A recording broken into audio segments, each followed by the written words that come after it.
What's up, everyone? Welcome to another episode of the Mayrand podcast. Today, my guest is Troy Podmilsak. Troy is a pro skier, X Games Big Air gold medalist, and a part of a new generation that is pushing the boundaries of big air skiing. In this episode, we talked about Troy's upbringing and how he got into park skiing, his rise in the comp scene of free skiing, and the challenges of making it in such a dominant country like the USA. We went deep into the big air scene, talking about the new tricks, the trends, the airbags, the training, the strategies, the different comps, and much more. We talked about his relationship with his coach being freeski legend TJ Schiller.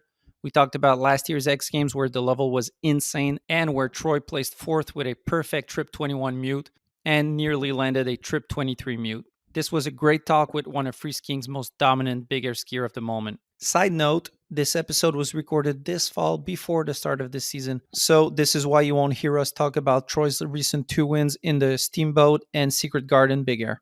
That being said, with those 2 wins, Troy is now officially qualified and will be representing the USA at the upcoming Olympics this winter. So big congrats to you, Troy, on these accomplishments, and I hope you guys enjoy the episode. Thanks to the sponsors once again, Axis Board Shop, Dickhan's Restaurants, and Epic Fest. Let's go!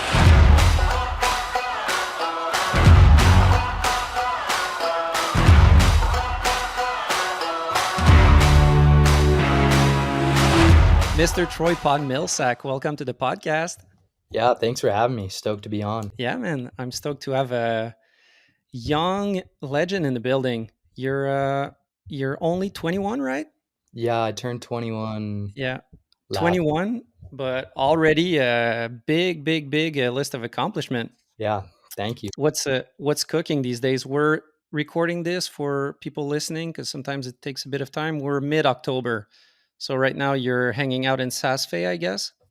Yeah, we're doing some preseason training in sauce. We did a bunch of bag training this year on airbag, but I'm honestly not a huge fan of the bag we have in Park City. So instead of doing one big training block, I just did 2 weeks in Oregon and came here. And then I think we go off to Dubai next week. Because they have a new bag in Windales, right? Or at the base. Yeah. It's in the campus of Windales. Yeah. How does that one compare to I don't know how many you've done. You know, there's one at Maximize. Don't know if you've ever been. There's Never the done one that. at Banger Park. Mm-hmm. It's Banger Park, Australia, Wendell's, and Maximize, and I've only done Bang. Oh yeah, and the one in Park City too, but that one's kind of sketch. Yeah. So I'd say the Oregon one for me is my favorite, just because it's so realistic. You go to Banger Park, and it's insanely big. It's really just for X Games big air training. Yeah. So Oregon's a more suitable World Cup jump training. Right. Since you're a big air specialized skiers, like you also do slow, but your results are in big air. Mm-hmm. You kind of need those humongous jumps, right, to practice those tricks. Because if you get a small airbag, there's no point for you, practicing a switch dub 14, right? Yeah, Or but is there? there is for sure, because I noticed, so we did training on Banger Park and all these huge jumps.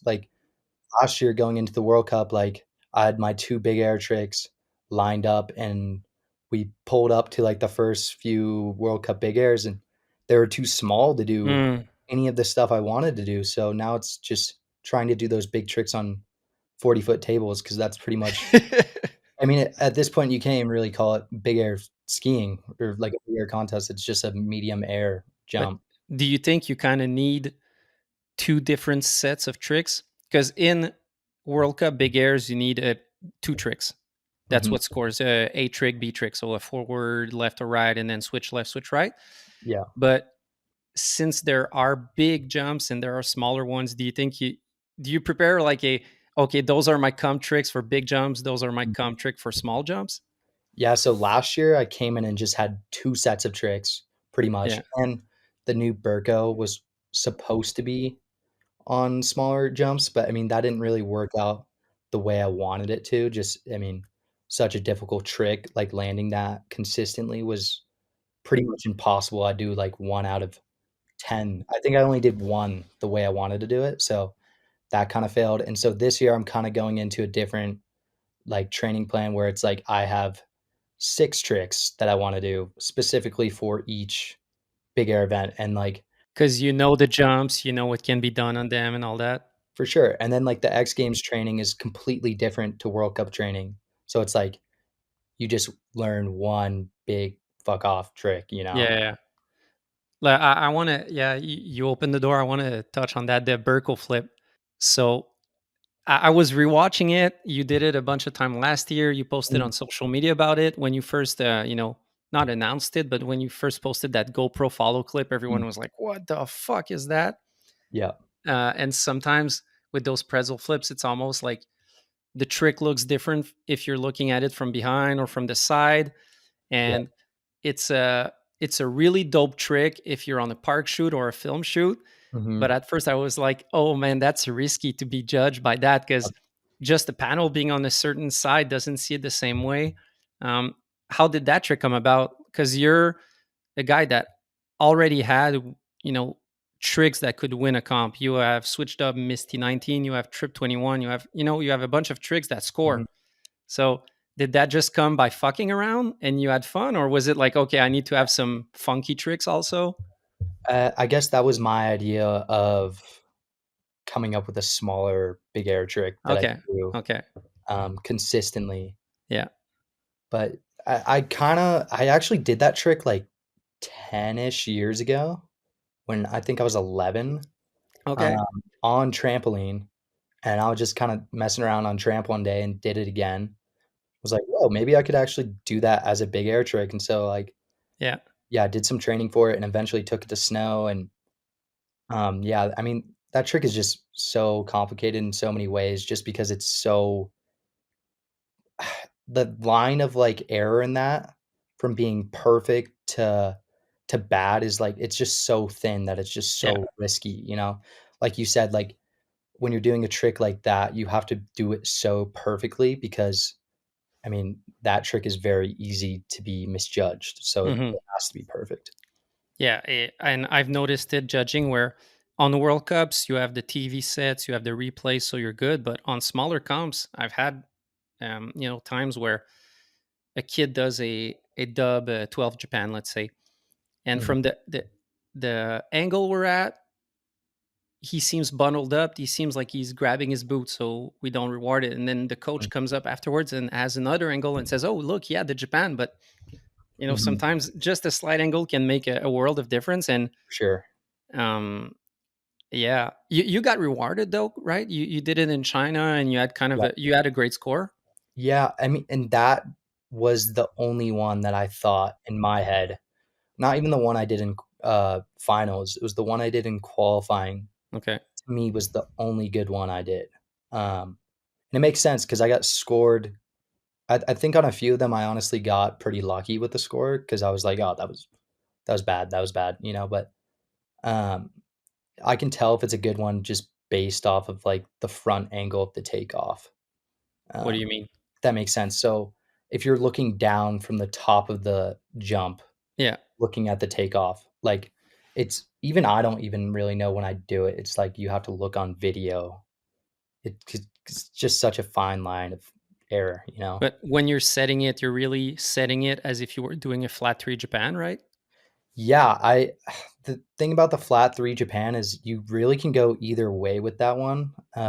So you can totally set a left flat 3 Japan and then end up doing a right dub 10 just going early, but it's Yeah, really yeah.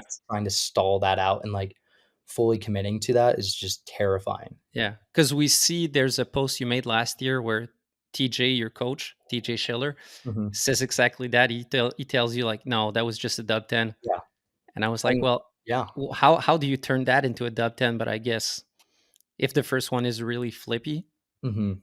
Yeah, I mean, I guess you just it is kinda confusing, but you think left because 'cause you're really just bringing up your right leg, and if you go early, then it just turns into a right dub 10, and I think that was most of the tries that I did and why I was so frustrated with that trick was half the time or 90% of the time, it was just a right dub 10, and I'm like and it feels the same to you. It feels the exact same thing, like you're doing the same thing every time, and then my coach will be like, "Well, that one was good," and you're like, "Well, that felt the exact same," so Yeah. Did you have differences between how you felt it and how the coach saw it? Or For were sure. you on point, like seeing the same thing or feeling the same thing? If and it was completely different, so I'd be like, "Oh, that was it." He'd be like, "Nope," and then he would say, "Nope," and I'd be like, I mean, yeah, it was just, like, completely confusing, so I think I'm hanging that one up. But respect for you for to you for trying it, because it's, Mhm. it's easy to stick in your bag of tricks that you already have. So, big respect to you for trying stuff. I think that's awesome. Thank you. Um, did you ever think of bringing it to triple? Do you think that's Oh, for doable, sure. or that's For like way sure. too risky? We thought about it on the first few because they were going well, Yeah, and we just thought I would only get better with it, and then the more I did, the more I realized how hard the double was, and so how am I gonna take that triple? But I know for a fact I could do like, a flat 3 into, like, a dub 10, mm, but if I were going to take that triple, I'd wanna do either dub flat 3 into cork sev or flat 3 cork sev, pull back 5 to switch. So I feel like I'm eventually gonna come back to that trick, but I just need to perfect that, and just because I don't think I'm necessarily ready to bring that back. I wanna have it perfect when I yeah, do. or at least in some type of park shoot. Oh, for sure. Because again, if you're in a comp setting, you got 3 tries to get 2 tricks, so you Mhm. can't really fuck around too much with tricks that are so risky. Yeah. And now it's time for a first sponsor break. Epic Fest is coming back to Mississauga. The fourth edition of Epic will be happening from January 30th to February 1st, 2026 at Celebration Square in Mississauga, Ontario. Epic is a free urban adrenaline fest for winter sport lovers. Made possible by Visit Mississauga, there's events happening all weekend long. It starts off with a skate and snow skate demo on Friday, then the ski competition on Saturday, and the snowboard competition on Sunday. It is to me the best rail comp in the world right now. The people at Tribu putting on the event thought of everything: a great setup, a fun format for the athletes as well as for the crowd, a total cash price of $100,000. It's an incredible event to come see in person, and a top notch stream to watch online if you can't make it in person. So come by Celebration Square in Mississauga from January 30th to February 1st, or watch the live stream on YouTube on the Epic Fest channel. Support events who support skiing. Support Epic Mississauga. What do you think is the most risky trick being done these days that maybe people don't realize, or maybe people reward it? But Mm, there's some butters going on. There's some pullback. There's some locks. that's a tough one, honestly, because there's such a wide range of Yeah, tricks being done.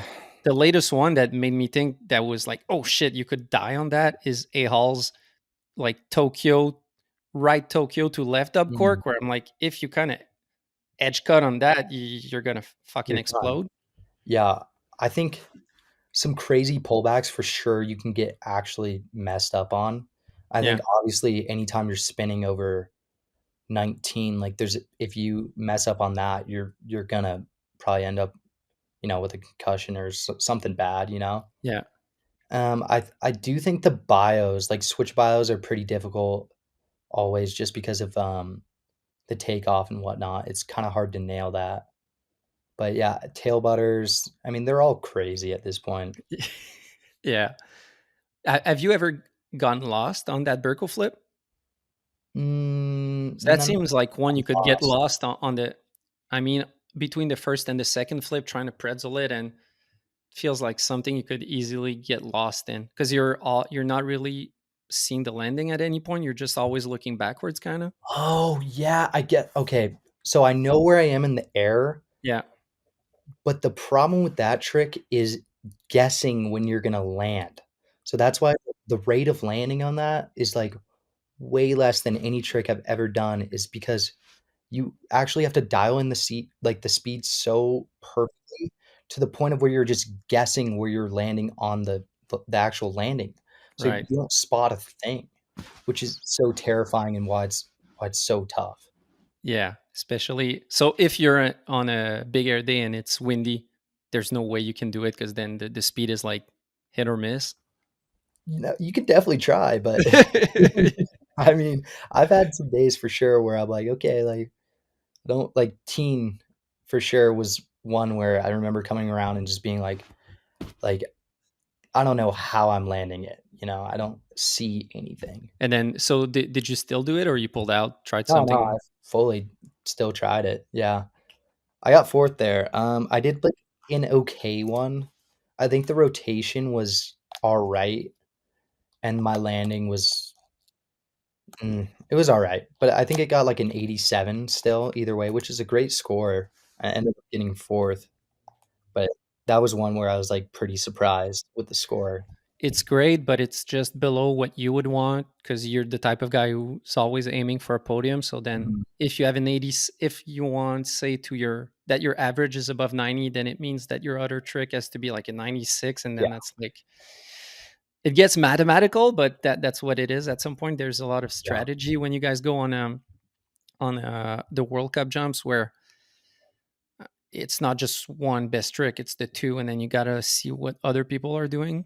for Um, sure. because you could have the best jump of the day, and then if your second one is not good, then you'll be You're 12th. done. And yeah, I looked up a bunch of your stuff on YouTube before doing the episode, and I thought it was really funny because there's a bunch of stuff from the past 3 4 years where it's X Games and everything, and then we go back and there's the young teapot on Yep. YouTube. Yeah, I love those videos. I had never seen that much of your stuff. Maybe it was a time in my life where I was less following skiing, but dude, you were insane.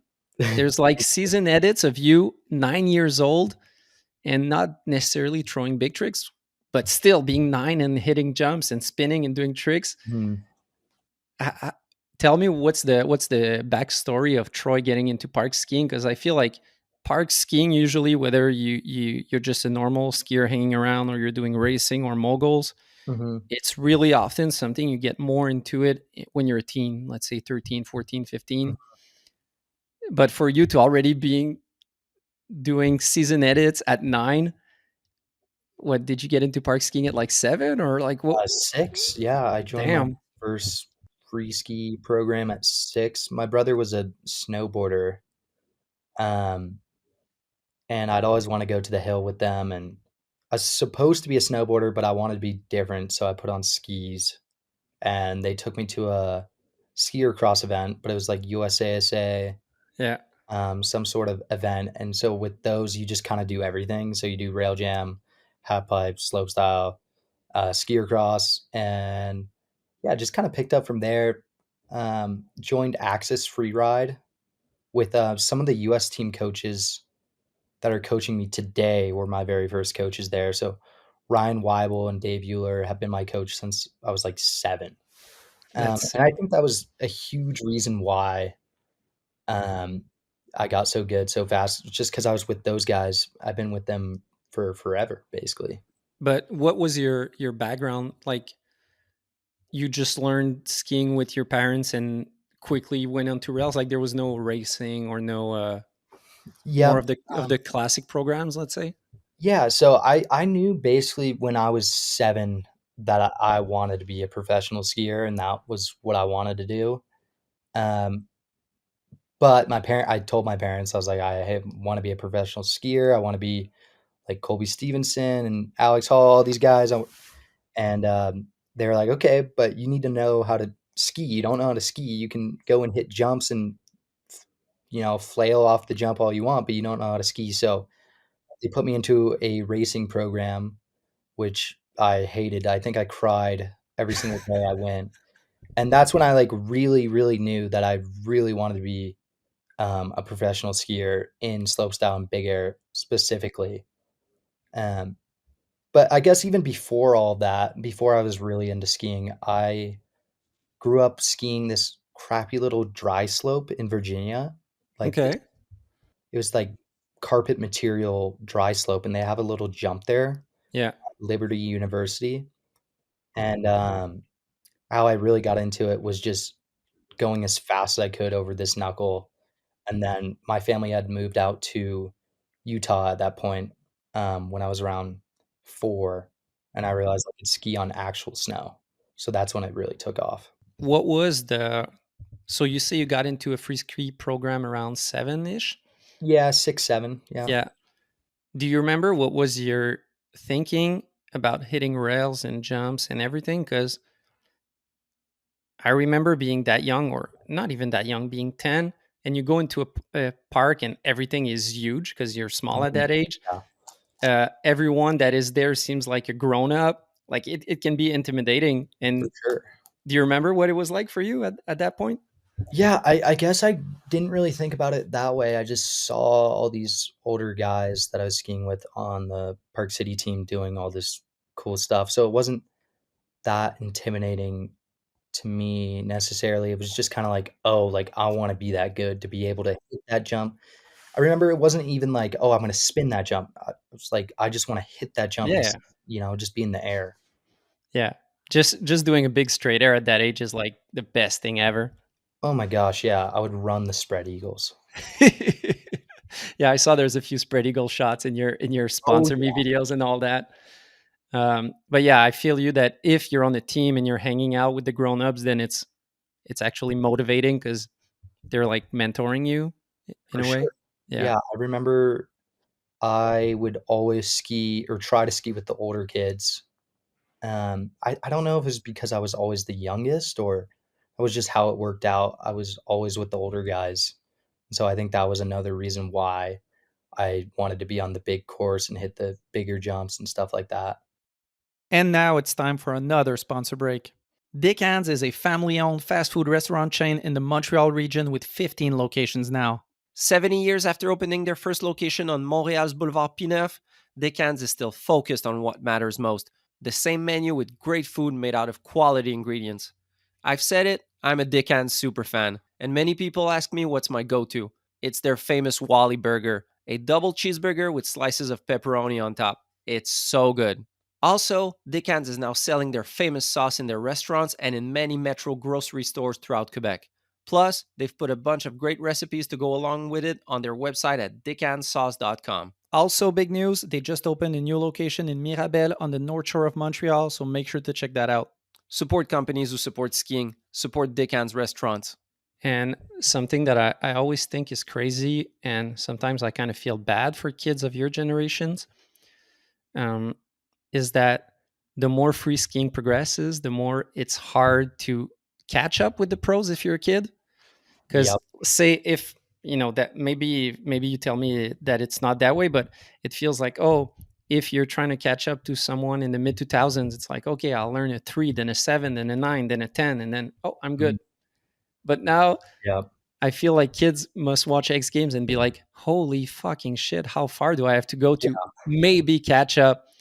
And then you were kind of a young prodigy in some way where you were showing talent at a young age, but you really kept up a high pace where I don't know how old you were, but there's edits from when you're a young teen, maybe 13, 14, and you're throwing dub 16s. Mhm.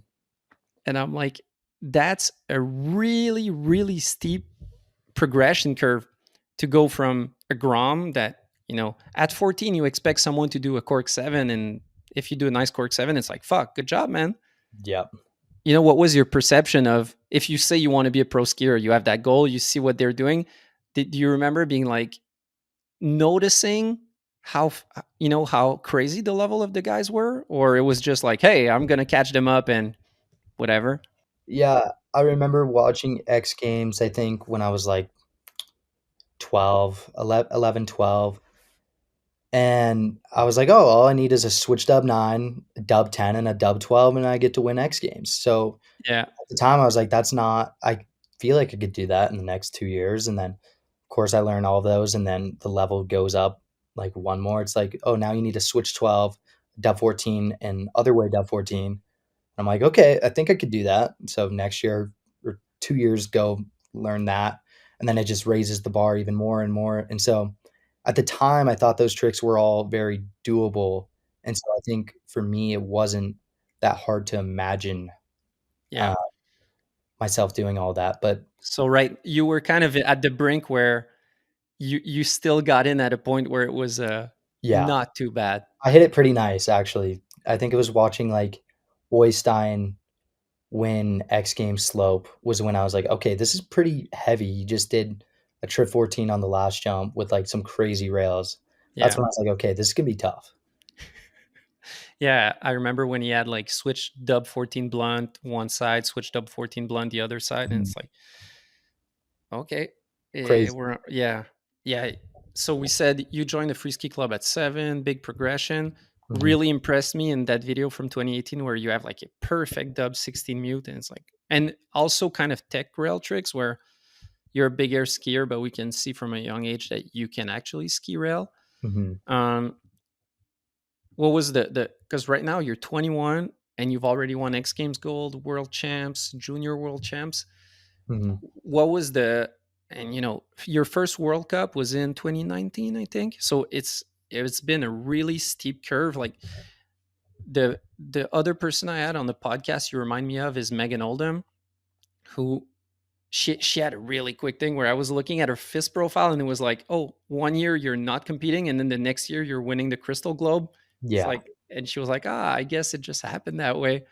Um, have you felt it was quick for you to go from just a kid practicing crazy tricks to actually being like on the US team and everything, or did it feel like an actual like not struggle but a challenge, let's say, to Oh, yeah. move up?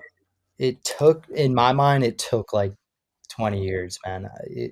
It couldn't have gone by slower, and, like, I felt like, again, just everything that could go wrong pretty much went wrong is what it felt like, and, like, the guys I was competing against just seemed, like, so insane at the time, and you look at who I was going it was, like, Mac, Kieran Fagan, Devin Fagan, Hunter Henderson, Cody LaPlante, Yeah, Tim Ryan, Ryan Stevenson, Peter Raish, like, I could name, like, 10 more guys in the NORAM tour, yeah, and it seemed like it was so tough, and, like, I really did think when I joined the NORAM tour at 14 that I was gonna go and win it easily, but that was not the case whatsoever. I kinda got destroyed that year. yeah. Um, The level in NORAMs is so heavy, and I can attest to that also because I've been sure. judging it for a couple of years. There's a limit of spots countries can have in the World Cup. So let's say the US have a limit of 4, but you guys could easily have 10 guys that Mhm. are at a level where you can compete. And it's the same thing for Sure. Canada. So let's say in NORAMs where it's mostly Canadian and US guys, then there's a backlog of so many skiers that want to compete that are great, but that can't go on World Cup. So like NORAMs are, They're you could heavy. say it's the B League, but it's heavy, Yeah. heavy, heavy. I And like to then call it semi-pro division because it really is the semi-pro division. yeah, and then there's no age restriction. So if you're hustling and you want to make it and you're not giving up, well, you can have young Troy at 14 competing against someone who's 24. Yeah, And exactly. so it's not just, oh, it's you against someone who's 15 and someone who's 16. Like you're stepping up already in that realm into something that is like a, I don't know how you say it, like a big boy comps. Like it's not some local thing. Yeah, it's no joke. I had a terrible perspective on it, coming in because I was doing USASA, and I think I'd gotten 3rd at their open class when I was 13, Yeah. and I was like, "Okay, it's just and NORAM is just USASA, like, I can go and podium every event." I don't think I even podiumed that year. I think I ended up, like, 5th, but it was still, like, so crushing to me because I really had convinced myself in my head that I was gonna win and be on World Cup by the time I was 15, but it didn't go Yeah. that way at all. It took me, like, 3 more years after that to finally get the results I needed. Yeah. And I feel like it can be really hard mentally when you're a prodigy, quote unquote, like you, when you show great talent at a young age, where all the first comps you do, you win them because you're 12 and you're doing dub tens and you're beating everyone. But then as soon as you grow, when you get on the NORAM, then you're not going to win every comp or it's unlikely. So then it's like a challenge of reassessing the mental game where are you ready for some challenges? Like, For because sure. you can grow up thinking you'll win everything, but then that's unlikely. Yeah, that was, I remember that was tough. I had a reset year when I was 17 because I was just I think I bombed, like, my first 2 World Cups that year. I was like, "Okay, I need to, like, relax, like, I'm not gonna win World Cup. Like, I'm not even close to that yet. So I just used that as a reset year, and that was the year I actually got my World Cup spot.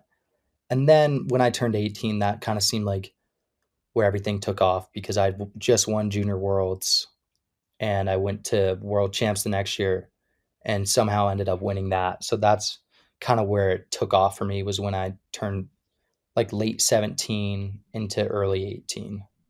That's crazy.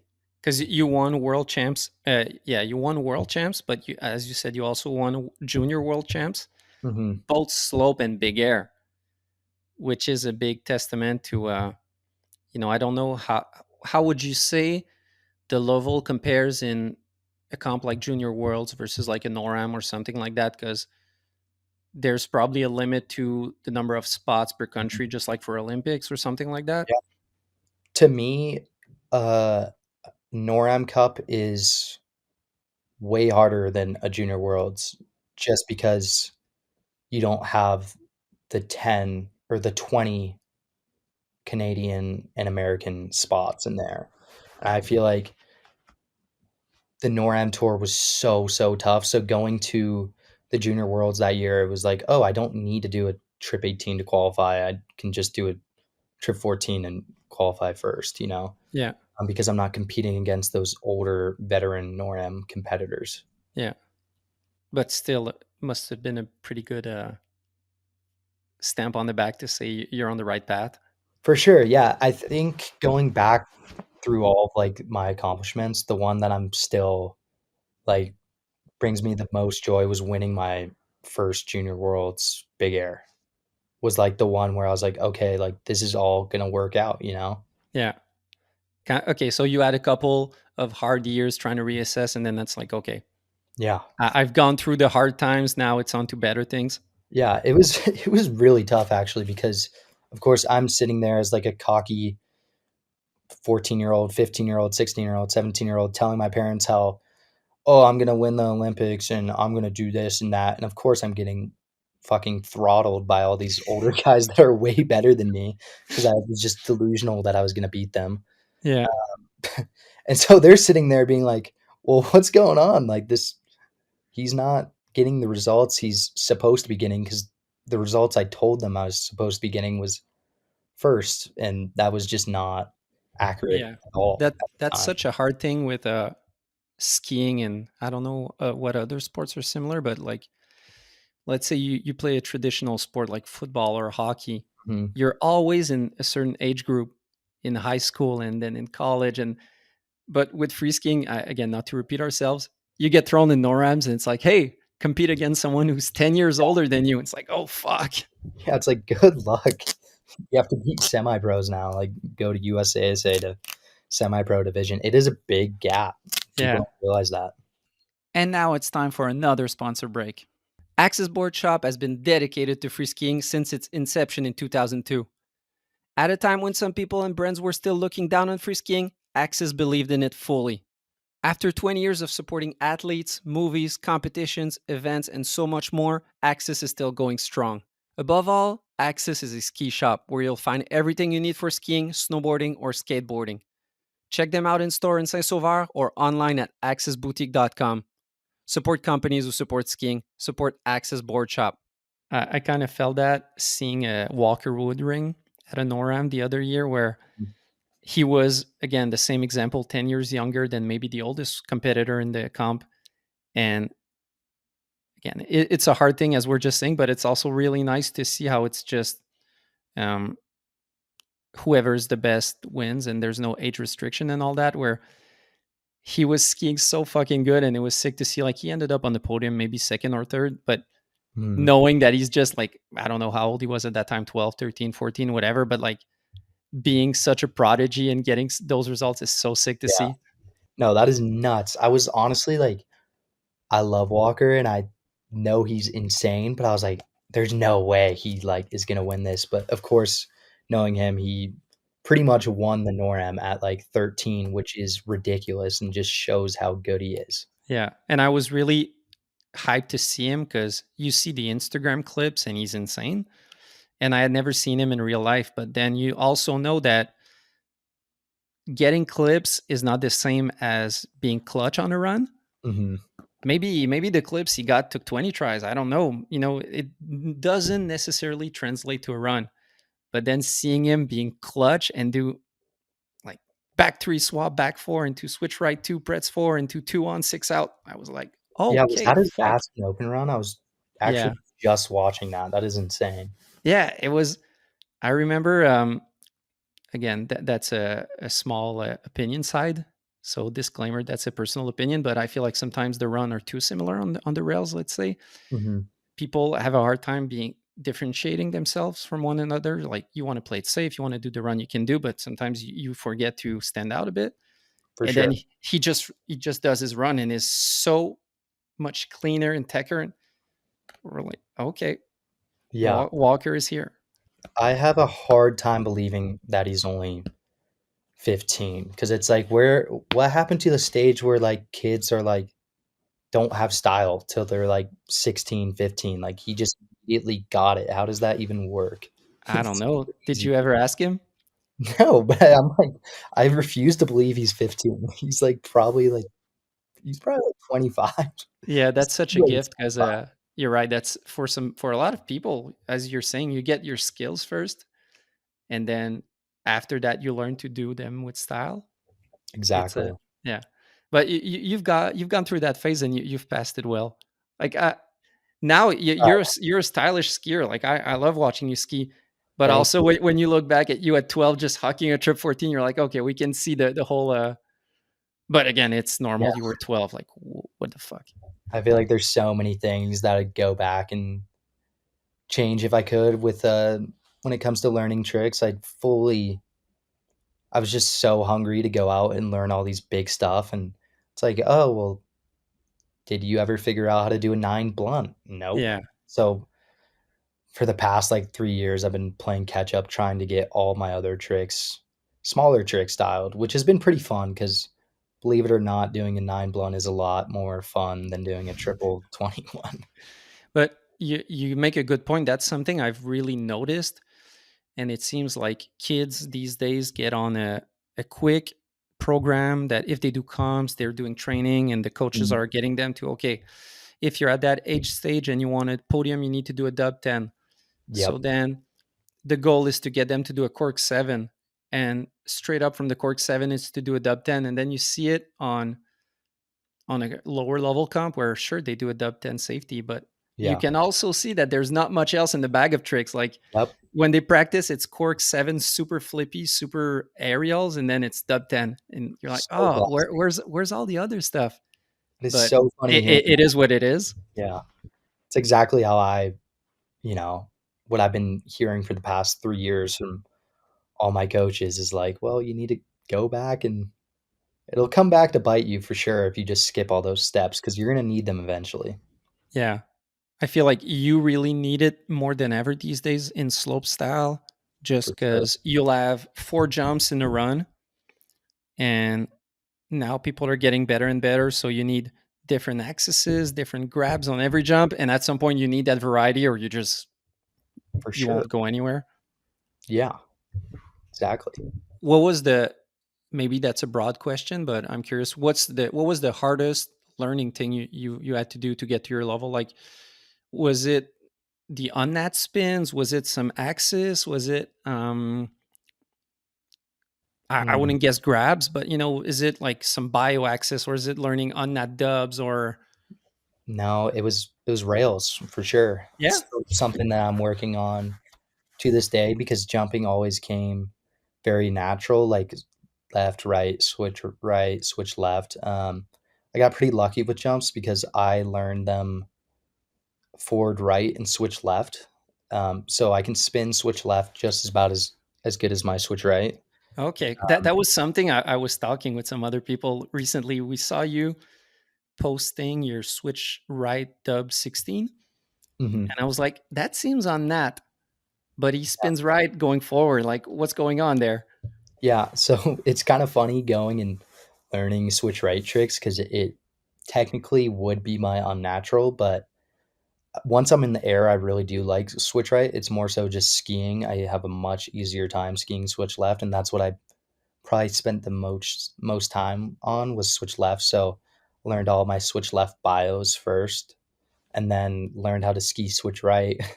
And then once I was in the air, I was good to go. But So it's really the takeoff. yeah, really the takeoff. I mean, that's basically what every trick comes down to is if you have a good takeoff, then you can do whatever you want. Yeah.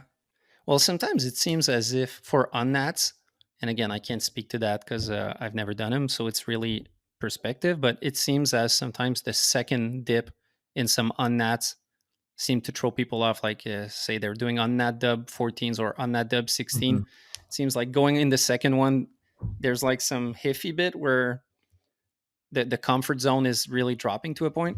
mhm.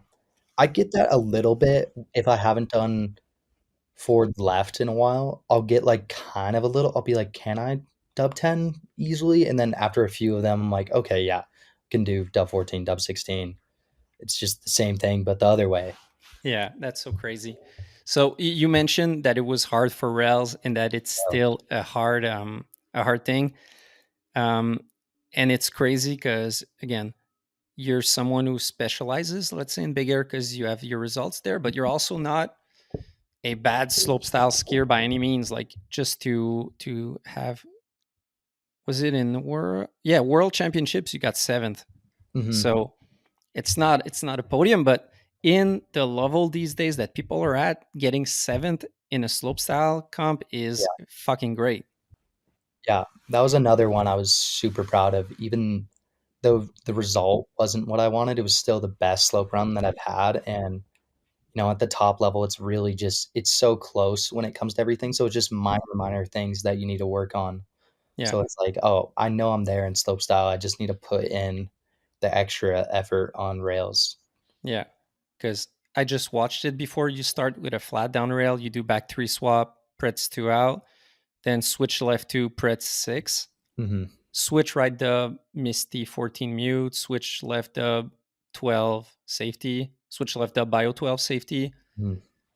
What after right trip 18 mute, Yeah, left 10. left up 10 on the shark fin, and then front swap Pretz 4 on a flat down elbow. Yeah, I mean, so that's a pretty good run nowadays, but I just feel like you're never gonna get a top 3 with a switch 12 in your run, you know? Right. And the shark fin looked hard to trick. It felt like It was it, tough. it was limiting. It was small. I think Mac did a 12 on it Hmm. and won that feature. So So it's it's a feature that's hard to stand out on. for sure. Yeah. And then that's something I did an episode this summer with Jason Aarons, and we were talking about how high the level is in terms of risk and reward for rail tricks, where let's say you have a guy like you where you have great rails, but it's not your strength, let's say. And Mhm. then you're up against the Colby Stevenson who does a lip rodeo four onto a rail back two. You're like, Yeah. you know what he's doing. You're seeing him. What are your thoughts when you see A Hall or Colby or the guys who are stronger on rails? And you're like, how do I put up a run to compete with that craziness? Yeah, it is tough just because I feel like I have so much to offer on rails. Like, I wouldn't say I'm a bad rail skier, but when it comes to figuring out stuff fast on rails, Yeah, I really do struggle, with coming up with a run in 2 hours because that's pretty much all we get. Because most times you only have 1 good practice day, and it's just, like, figuring that out in 2 hours is so difficult. So I feel like I have to go with these more so basic rail runs that are, like, not what I wanna do at all, but it's, like, what I have to do to land a 70% chance of me landing that run. yeah. Do you put any time personally trying to figure out some specific tech or creative rail tricks? As much as a lot of you guys are doing airbags and practicing new jumps, Mhm. are you putting time sometimes being like, okay, I'll try some lip four-ons or I'll try, whatever the trick may be, but For that could sure. fit well in a slope run? Yeah, I mean, I guess I don't really do a rail trick and I'm like, "Oh, this is gonna go perfect for this slope run." It's more so just going up with a buddy and being like, "Hey, let's play, like, a little game of slush," and, like, I love playing against somebody who is especially a lot different of a skier than I am, Hmm. so I'd pick, like, one of my swerve skier buddies, and I'm like, "Alright, like, we're playing slush today," and, like, I'm yeah, you get to do your weird swerve like 1P1s and I'm gonna try them. And I feel like that's the best way of learning rails for me. For sure. For sure. That if someone would ask me what's the best way, I would have said that because Yeah. it's easy as a skier. We all have our 5 to 10 tricks that we're more comfortable with. Mhm. And then you forget about it and you end up just doing them the whole day because that's what you feel good So doing. easy But to do that, yeah. the best thing is like you're not good with switch tails too. Okay, well, you go against someone who will make you do them 5 times in a row, and then that's how maybe you unlock it and then figure out it's not too bad. Yeah, exactly. I love to play like a slush game where there's no letters, so you can play literally from Mm. 9 to 3 if you want to and make that game last the whole time. It feels to me when we see the content from you guys that you guys are really prioritizing jump Mhm. above rails in the training you do, but maybe that's just a perspective from the content we see. But I mean, you're not wrong. For me, I've never had as much fun on rails as I have in jumps, jumping to me just is the most fun I'll ever have skiing is hitting a massive jump and like there's something about setting a trick basically as hard as you can and ripping a mute grab that is just like there's no other feeling about it and no safety grab. You got to rip mute and just rip it as hard as you can. That you've is like got a the good mute. most fun. But so you've just said, okay, you're opening the door for something. You've just said there's no better feeling than a big jump, ripping a mute, and going, as big as you can. Mhm. But you also have one of my favorite interview moments of all time, where the lady asks, "How I don't remember exactly, but how's it feeling?" And you're just like, "I'm scared. I don't want to do this."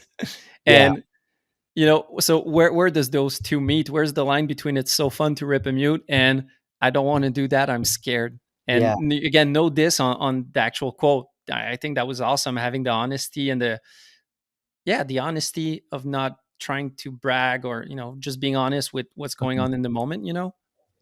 Yeah, I mean, that's kind of a tricky one, but for me, it's more so the feeling you get when you land and you remember what it was like during the actual trick. Beforehand, it's kind of like waiting for a car crash to go off, especially with X Games. I always bring that up. It's kind of like think about it like there's a you're going to get in a car crash or you have a chance to get into a car crash at this time on this date, and so you're just thinking about that potential car crash for about a year. So X Games is terrifying with that. But I think it is a good balance of being scared but having fun during those tricks because really there is no better feeling to me than just going as big as I can and doing the craziest, gnarliest trick I can. No one would argue that a Trip 21 mute isn't fucking gnarly, but when you do them, you seem so confident. It's Mhm. flowing so well that it seems as if you're just doing a dub 10. Yeah. I think at that point, most of the time when you're doing a trick like that, for me, autopilot kind of takes over. So I'm not really thinking about much. In fact, I try to drop as fast as I can and like not think about it until I'm actually in the in run because in the in run it just kind of flips and it's not really doesn't really feel like you're doing the trick. Your body just takes over and you're Yeah. doing it. Do you turn into autopilot on once you drop in or once you take off? Once you drop in, for sure. I feel like you'll have thoughts going through your brain. Yeah. It's like crazy thoughts, like not even like thoughts that are related to skiing. You're just thinking like you're in the flow state. Just everything's kind of passing by and like it really does slow down. Like people always talk about how when you're in the flow state, everything kind of feels like it is moving in slow motion, and it really does feel like that. And you're just kind of watching everything. It's like you're in a movie, but you're watching through your own eyes. It's kind of crazy. Yeah. Must be crazy because, again, Trip 21, you're doing it. Are you the only one that's ever done it? No, Luca did one with Blunt last Oh, year. yeah. You're right. You're right. Um, but yeah, you make it look so fucking good. Oftentimes, when it's like new tricks that have never been done, and again, I might be wrong because you guys are so good these days, but it feels like if it's a new trick that's never been done, you expect people to not necessarily do it perfectly. and yours are so good where the grab is held high mute the whole time.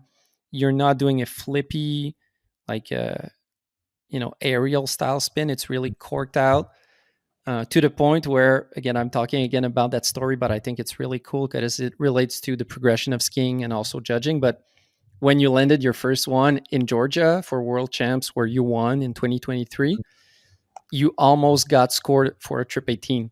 Yeah. Did you notice that when you Yeah. were waiting for your score? Yeah, so I had so much adrenaline going that I thought I didn't remember what happened when I Mm, did the trick, so I was like, "Oh, shit, like, I fucked up, like, I must have dragged a hand or did something bad," um, and because I fully had, like, no memory of how well that trick went, and, yeah, it was just kinda funny because I get back to the top and TJ's like, "Oh, like, you just won." I'm like, "What? No, I didn't. I got a 91," which is still crazy to think that a 91 is, like, a bad score because it's not at all, but yeah, I had no idea what was going on. I think that spoke a lot to the progression. And I don't know, did you hear the talk I had with Jason about that? I believe so. Anyways, he was saying no one was expecting you to do a trip 21.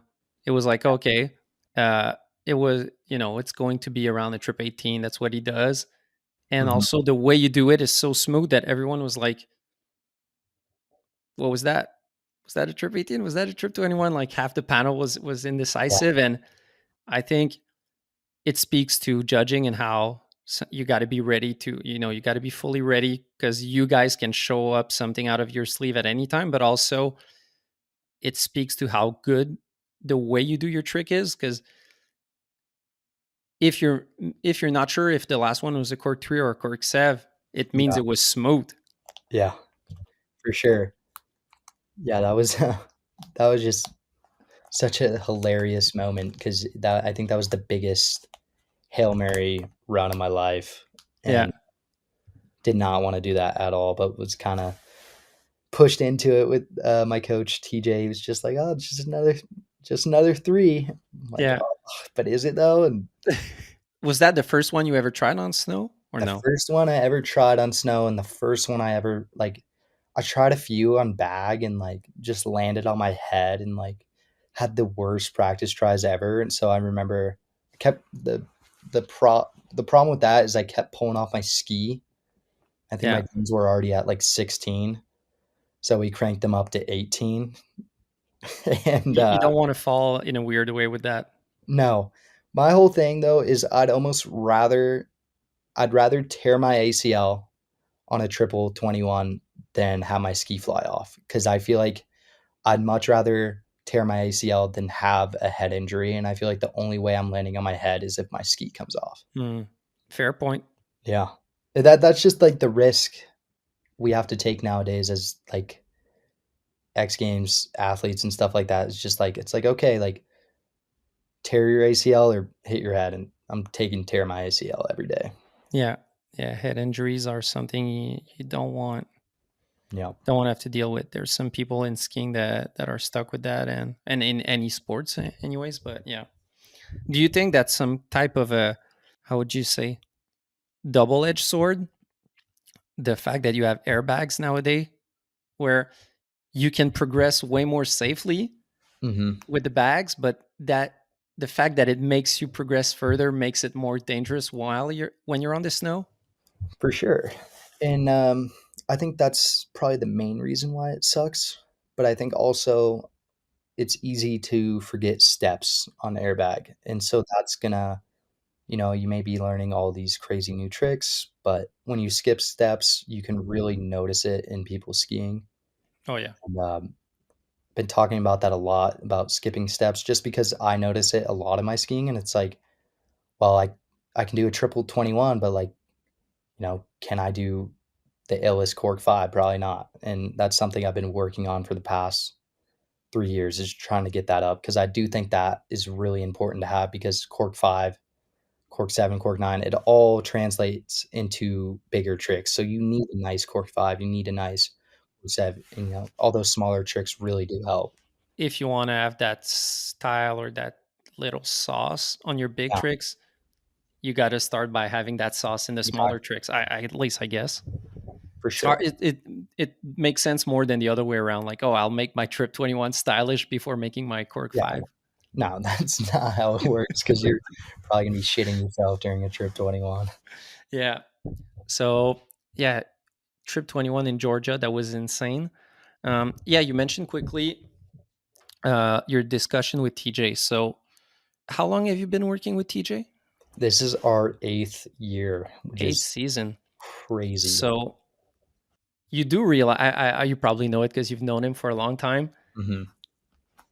For anyone who is above a certain age, because for younger kids, they don't Yeah, even know who he is, but for people over a certain age, let's say my generation, having TJ Schiller as a coach is like having Tom Brady as your coach. It's like yeah, the dream, or whatever sports metaphor you want.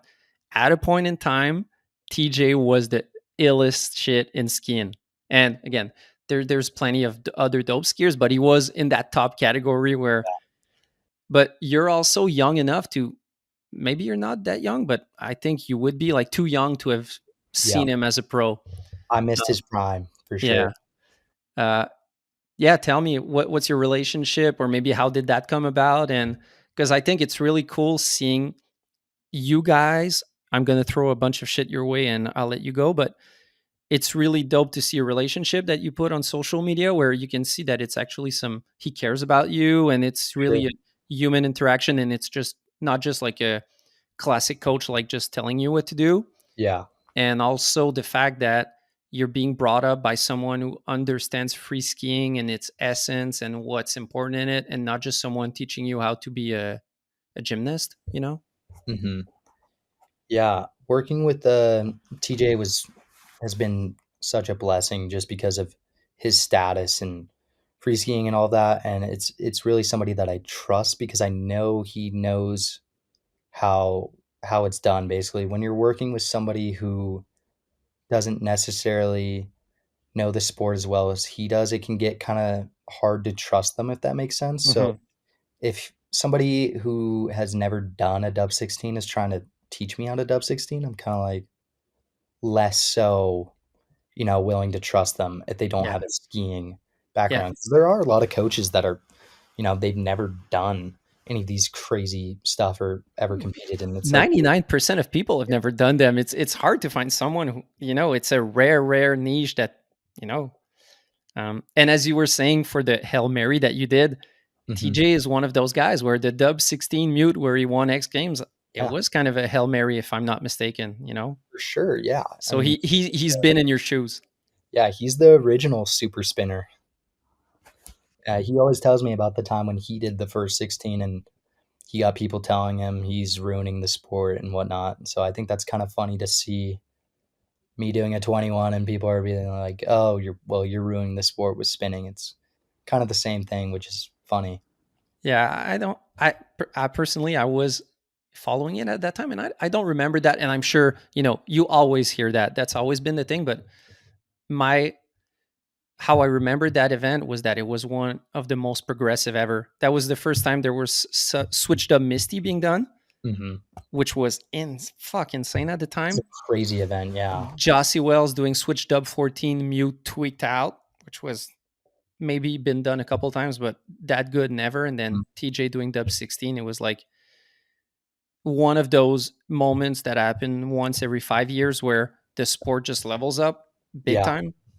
Yeah. for sure. Yeah, that's a crazy comp. How did that come about? You working with TJ? What was the initial link up? Yeah, so I was working with, Nico Porteous's coach at the time, Tommy Pyatt, and he was going to the Chinese team, um, or not the Chinese team, the New Zealand team, and, so I had this other coach, Gepper's coach, Brad Prosser at the time, who I'd done a little bit of work with, but then he was also going to a different team, but Brad was super helpful to link up all of his athletes with TJ. Um, and yeah, and that's how I met him. And then it just kind of took off from there. Yeah, and 8 years is a long time. Long time. It was actually a pretty bad interaction the first time not a bad interaction. It was a bad camp. We were doing a ski camp in Mount Hood. I'm like 13, and I remember I'd like taken a slam with poles, and I had never skied with poles before. And of course, TJ, being TJ, is like, you need to ski with poles. So I had a whole hissy fit about skiing with poles and like crying and stuff, and went home early. It was terrible, but so at that So point, he was pretty much just a babysitter. yeah, well, when you're 13, there's a big part that is sure there's the whole thing of coaching you to progress in your skiing, but there's a whole big brother relationship that has to build up and Sure. everything that comes along with the fact that you're like traveling together. You're not just like, hey, meet me at the gym at 10 and we'll see each other for 1 hour. It's like a lifestyle you're sharing. Oh, 1,000%. And we've gotten pretty good with knowing our interactions. So it's pretty funny having Robin, my filmer here, who's like pretty new to our team, and he doesn't know the net like the interactions as well as me and TJ. So it's like kind of funny seeing him like trying to fit in with that because it's sometimes me and TJ are like not in the mood to talk, and then Robin's trying to yap, and it's just a funny interaction. But you said something good in your story about the polls because I was saying, oh, TJ is a OG of the sport and he knows what it's about. And I think that's a good example where a lot of kids grew up skiing without poles and got used to that. Hmm. And it's almost as if he was a visionary because it went full circle where 3 years ago, it went, you have to use poles in comps. So you had like the good coach years in advance being like, no, no, you don't fuck with that shit. Yeah, exactly. It's pretty funny seeing that kind of full circle moment with the polls Yeah. Was that something you agreed with? Or did you for care sure. at all about that? I don't really care, no, because I do enjoy watching people ski without poles. I think a lot of people look really good without poles, but when it comes to big air skiing specifically, I'd be happy with them not using poles in slopestyle. But big air is it's 1,000% easier to do tricks Hmm. without poles. Yeah. It's way easier. You don't even have a chance of missing your grab pretty much, and you can spin faster. So I think Yeah. it's a good thing, but I also see the point where it's like, well, if it's easier, then everyone should just not use poles. But then it's more becomes more aerialist like. Yeah. You Uh, could see a comp where everyone's doing trip 21s without poles, and you're like, is that really where we want the sport to be? I think poles is a great thing for the sport for Yeah. sure. Yeah.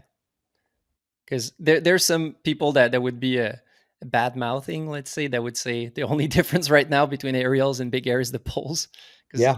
or, sarcastically, but being like, it's people going big, flipping 3 times, spinning the whole way. Like, meaning for someone who doesn't know free skiing, they're seeing from afar and they're like, oh, what is big air? Hmm. It's like, it's people spinning and flipping. Pretty much. Yeah. I mean, I definitely see the point of it becoming more like aerials, and I totally see what people are talking about. But when you really break it down, doing more flips and spins is objectively way harder than doing a dub 12, with a nice grab. Yeah. And one thing I thought also was cool with your relationship with TJ, or at least what you guys show us from your social media content, is you guys seem to have a really bro relationship where it's not. I see a lot of kids in the comps where they seem dependent on the coach. Hmm. They go to him and they're like, "What run should I do?" And I see it from a side, and I'm like, "Well, don't you have your own tricks that you're thinking of?" Or it seems really a relationship of trust. Let's say, not that it's a bad relationship. It's just a relationship where they're so dependent on the coach's approval to do certain stuff that they lose their own personality a bit. It's more like, okay, Sure. the coach will tell them what run to do, and then uh, it looks cool how you guys do it. And it's probably like that when you're at your level of World Cups, where if you're at that level, you know what you're doing. Hmm. But where you see him say, "Oh, don't try that," and then you try it, and it's just like, "Fuck off! I'll do whatever I want." At the end of the day, Yeah. Yeah. It is. I would say the relationship I have with TJ is more brother kind of uncle, like a crazy uncle, something like that. Yeah. Um, because I feel like at our level as World Cup skiers, I don't think anybody really needs a coach. It's just having a friend that you trust, to kinda help you a little bit and see something that you're maybe not seeing. Yeah. Not a coach in the sense that he won't teach you something brand new on that morning, more that maybe help you build out a run or Yeah, I mean, I feel like either way, I'm usually choosing the run I'm doing. I've never had TJ be like, "Hey, well, like, you need to do this trick and then that trick." It's like, "Well, no, I feel comfortable doing that and that." If there's something I'm not seeing, he'll bring it up, but it's never like a, "You have to do that," yeah. or, Or I mean, it's are you consulting him? Are you being like, "Hey TJ, what do you think?" Or for sure if like I'm uncertain about something. or maybe that's a good like not game to play, but let's go into that. Say you go at World Champs, you see the course, you have time to train, you have the qualies, hopefully you have the finals. So all that time you can adapt your run, Mhm. but it's all limited time depending on weather, depending on how you're feeling. How do you go about building a run? Because the main constraint, first off, is if you have your main tricks, let's say you have your trip 18, well, you know that, okay, on that jump, I want to be landing forwards so I can do that trick. Yeah. But then for the rest of it, how do you build it? Do you just flow with the run and feel out the course? Do you like, what's your process? Honestly, I usually try to get a leak of the course, so pictures beforehand, and I'll pick my strengths and be like, "Okay, I'm gonna do that there, that there," and just try to put all my strengths into the run, but most of the time that doesn't happen, and you have to put some weaknesses in there, which is totally fine, that's what slopestyle is all about.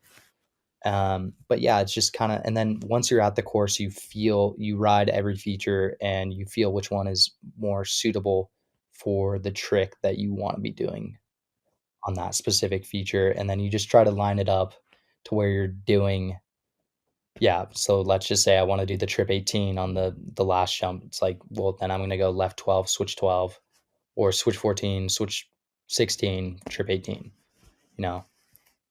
It's such a puzzle game It is, yeah.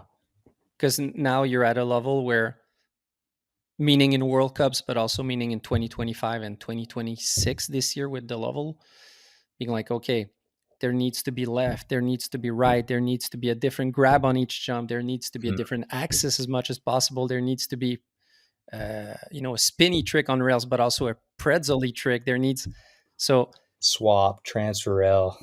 And it's gotta be perfect too, on so. top of all Do you that. have like your bingo card to check out all the bucks and see if you're good to go? Pretty much, I mean, I try to just be diverse with all the tricks that I'm doing and never really repeat anything, but again, you gotta kinda sacrifice some things when you're building your run to do what's consistent, because if we had unlimited time to prepare for a contest, like 5, 6 days, I feel like the results would be completely different than what we're getting now with, like, the 4-hour window of Yeah, training. yeah. That I really had that feeling in Aspen this year. There was X Games, and then the week after there was a World Cup in the same exact course. Yeah. So it really felt like the guys who were at X Games, A Hall, Colby, the others that were there, Burke, at an edge because they had been riding that course for 5 days more than the other ones, maybe more. So they were just like so Yeah. comfortable with it. Yeah, no, that definitely is a pretty unfair advantage. We're just talking about how good it is that the Aspen World Cup this year is before X Games. Mm. So the level, it's more leveled in terms of a Yeah, just so occasion you to ride the don't course. have the 8 guys getting, like, 10 days of extra training on the course before the whole Yeah, World Cup field. yeah. I feel it. I was thinking, is there other setups like that? I'm not sure. I think that might be the only one. What's cool about NORAM is you get to watch most of the World Cup courses and watch what those guys do, and then you can go there a week before and train as much as you want on the public park course, and then Yeah, build a run the week before the NORAM. That's kinda what I would do, is I remember watching Alex Hall's rails because he won the Mammoth World Cup, and I tried copying his exact rail run, and I think I No, actually won that one. So sick. thanks, Alex. And that's a good segue into something I was curious to talk to you about. So basically, in judging, there's two ways to go about it. There's OI, where every judge gives a score for the whole run, and then that gets averaged out to a score. And then there's SBS, which is used now, which is Mm. judges give a score of 1 out of 10 for each features. So then when you get a score shown in the World Cups, that's what it is. It's two judges gave a 1 to 10 score on the first feature and on the second. So you guys can really see, okay, well, Mac forehand did that trick on the first rail and he scored a 9.5.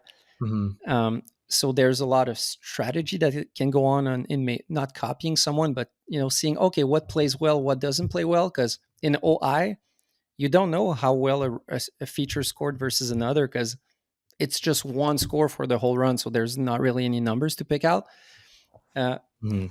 how deep do you dig into that? Or maybe, if not you, maybe some other people that you saw, but how does that play in a game with you guys when you're stressed? It's the comp day. You're just trying to relax before your run, but you also have the temptation to see your phone and say, okay, well, what did that score? Mhm. Yeah, I mean, I love looking at it just to look at it and be like, "Well, oh, dope. Burke scored a 8.9 on a switched up 14. Like, that's sick. You did a sick trick there."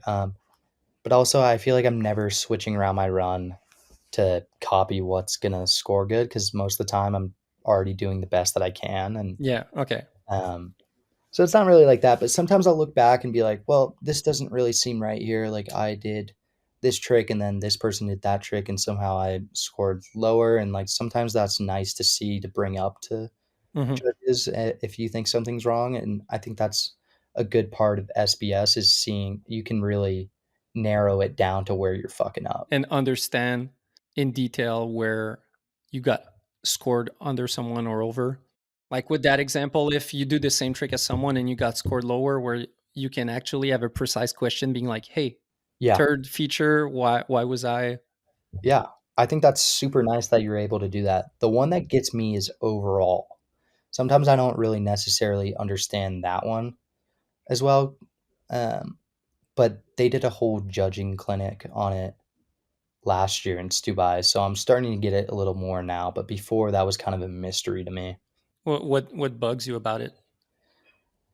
It's just like it's just kind of confusing. It's like just there's so many questions. It's like, is my writing into the feature? Like, is that something that we're taking into consideration? Like, it's just like kind of random stuff, which I think should be for sure is like how flowy and clean your run actually looks should totally be. Yeah, it's definitely something that's considered, but it's a detail in the grand scheme of things where you still have 6, 7 features and tricks and everything. It's more, if you're doing switch pizzas and having a hard time skiing, then it's going to Mhm. affect your score, but it's not going to be the difference. Yeah. It's just to say that your whole skiing matters.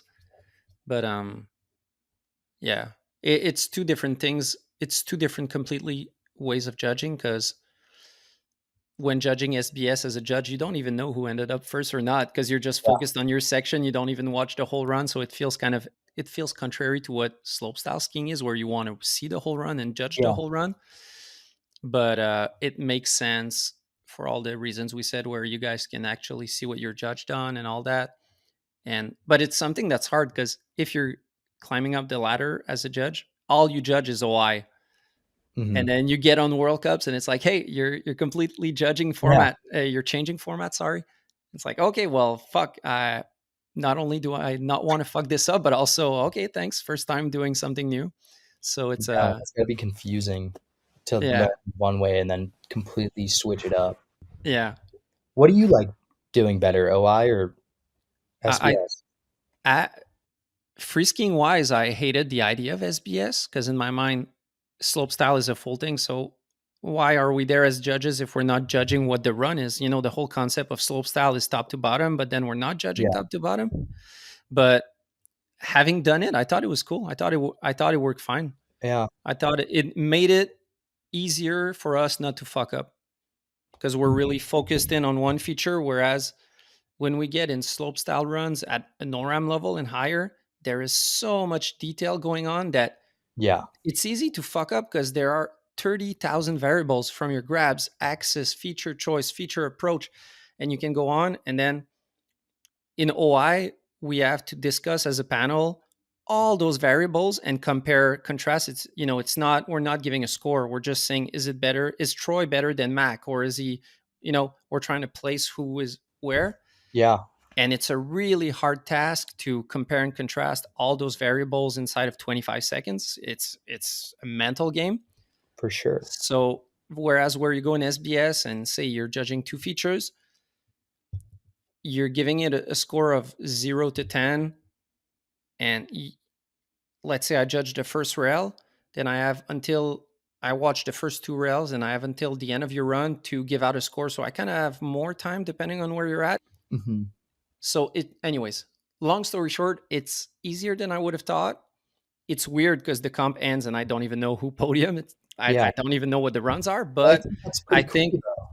it You know? result wise, it's kind of a safety net where it prevents people from fucking up. Yeah, I feel like a lot of athletes make a big stink about SBS. I've Yeah. personally never had a problem with it, and I feel like it's easier for athletes to understand why you're being ranked and the public because you can see exactly what is scoring what, you know? So if I were to be asked like what I like better, I think I would just say 50-50 and maybe lean a little bit towards SBS just because I think it's so easy to understand. Yeah. And for people who watch it at home, again, when you see a World Cup, there's like 60% of the points that is feature per feature. So if you have six features, it's six feature for 10 points each. And then the composition section is another panel of judges, of three judges, I think, who just watch the variety. And sorry, Jason, if I missed something else, but judges in this section are really focused on difficulty and execution. And then the judges on the composition are more about variety, like um, since they're the only ones watching the whole run. What was the variety in the axis, in the grabs and everything. Whereas since the section judges are not watching the whole run, we don't care about variety because we're just judging this as a Mhm. one hit. So it's a complex format, but it spits out something that makes sense. And what's funny is a lot of times in the clinics we compare like, oh, let's judge this comp in OI and then judge it SBS, and it always ends up with the same results. Yeah. So at the end of the day, Yeah, we did a judges clinic with all the athletes last year. And yeah, we took the athletes, what we judged them versus the judges, and it was the exact same, which okay, is pretty funny. it's Or good to it know. was like maybe like 1 point different, or it would be like I think maybe Alex switched to third instead of Connor getting third or something like that. But it was like it was pretty it was pretty similar. It's good to have that perception to at least say, okay, they're not crazy. And it's hard. It is hard judging. The hardest thing that people don't even know, and I didn't know before I got into that, is the steno part. It's Oh, that writing down fast. to be able to judge runs, you have to write them down. That's the Yeah. only way you can compare a run that's happening right now to a run that's happened an hour and a half ago, because we're Yep. humans, we don't have that memory. So while Troy is going down and he's doing back three swap Pretz 4, or was that it? Yeah, back three swap Pretz 2 and two switch Yeah. to Pretz 6 and two nana. Well, you have to write switch left to Pretz 6, but also with all the criterias. Was he going big or not big? Was it stomped? Was it, anything that would stand out as good or as okay or as bad? You have to note it, but you have to do that for the whole run Uh-huh. while watching the run. So So tough. aside from judging, it's a whole exercise of it, Yeah. it's a whole sport in itself. And that's something that I didn't know, but when I went to my first clinic, I was like, "Oh shit! Oh, you're right. If I Yeah. want to remember them, I need to write them." And then writing it all down and making sure you don't fuck up. That's a whole team sport. Being like, "Oh, you might miss something," and then tell the judge next to you, like, was that safety? Okay, okay, safety," because Yeah. it's a lot of things happening fast. We had a pretty tough time during that clinic. Um, Writing the stenos was for sure the hardest part. Yeah. 'Cause you have to write them fast because you don't wanna because you're putting your head down while they're skiing into a feature and writing it down, and you have to pick your head back up while they're going into the second feature and writing that down. It's tough. Yeah. What I end up doing is not putting my head down. Just watch the whole thing and write after. No, yeah, at the same time. What? Yeah, but then sometimes it's a bit crooked, but I'm like, if I put my head down, then I'm going to miss something. When we're talking about skiing in between features, Oh, that's crazy. what if you switch pizza and my head is down? Yeah, I don't want to miss that pizza. So it's like yeah. keeping the head up and trying to not, yeah, it's I feel like they could do that better, like, you write on computer or something like that. yeah, but then you have to be a pro at typing. Same problem. Yeah. And then it goes to financial constraints where if you're at a World Cup, sure, but if you're on the NORAM, pen and paper, it's a No, that's tough. yeah. Anyway, enough talk about judging. One thing, yeah, we talked about TJ and about coach dependency and him giving you good feedback, being kind of a brother. You want to talk X Games? I'd love to talk some X Games. I love X Games. When we talked about your progression, I think that was also something where you kind of got your results pretty fast, which is not uncommon. A lot of people come into X Games as rookies and get shit done. Mhm. But basically, you got your first X Games in 2023, where Yeah. you were 18 Yeah, yeah, I think I was 18. and got sixth, which is Mhm. not bad. Really respectable result. And then your second year, you win the whole thing. Yeah, that was incredible. That might have been the best 1 month of my life because you win X Games and you're stoked for You're on the cloud for yeah. a while after that. I think I partied for a good 2 weeks after that, and wasn't one of those things where you party and you feel bad about it. You're like, "Okay, I deserved that. That was fun." And that was before the Georgia Trip 21, right? No, that was after, Oh, actually. okay. Okay. So Georgia was really the first one you ever did. Yeah.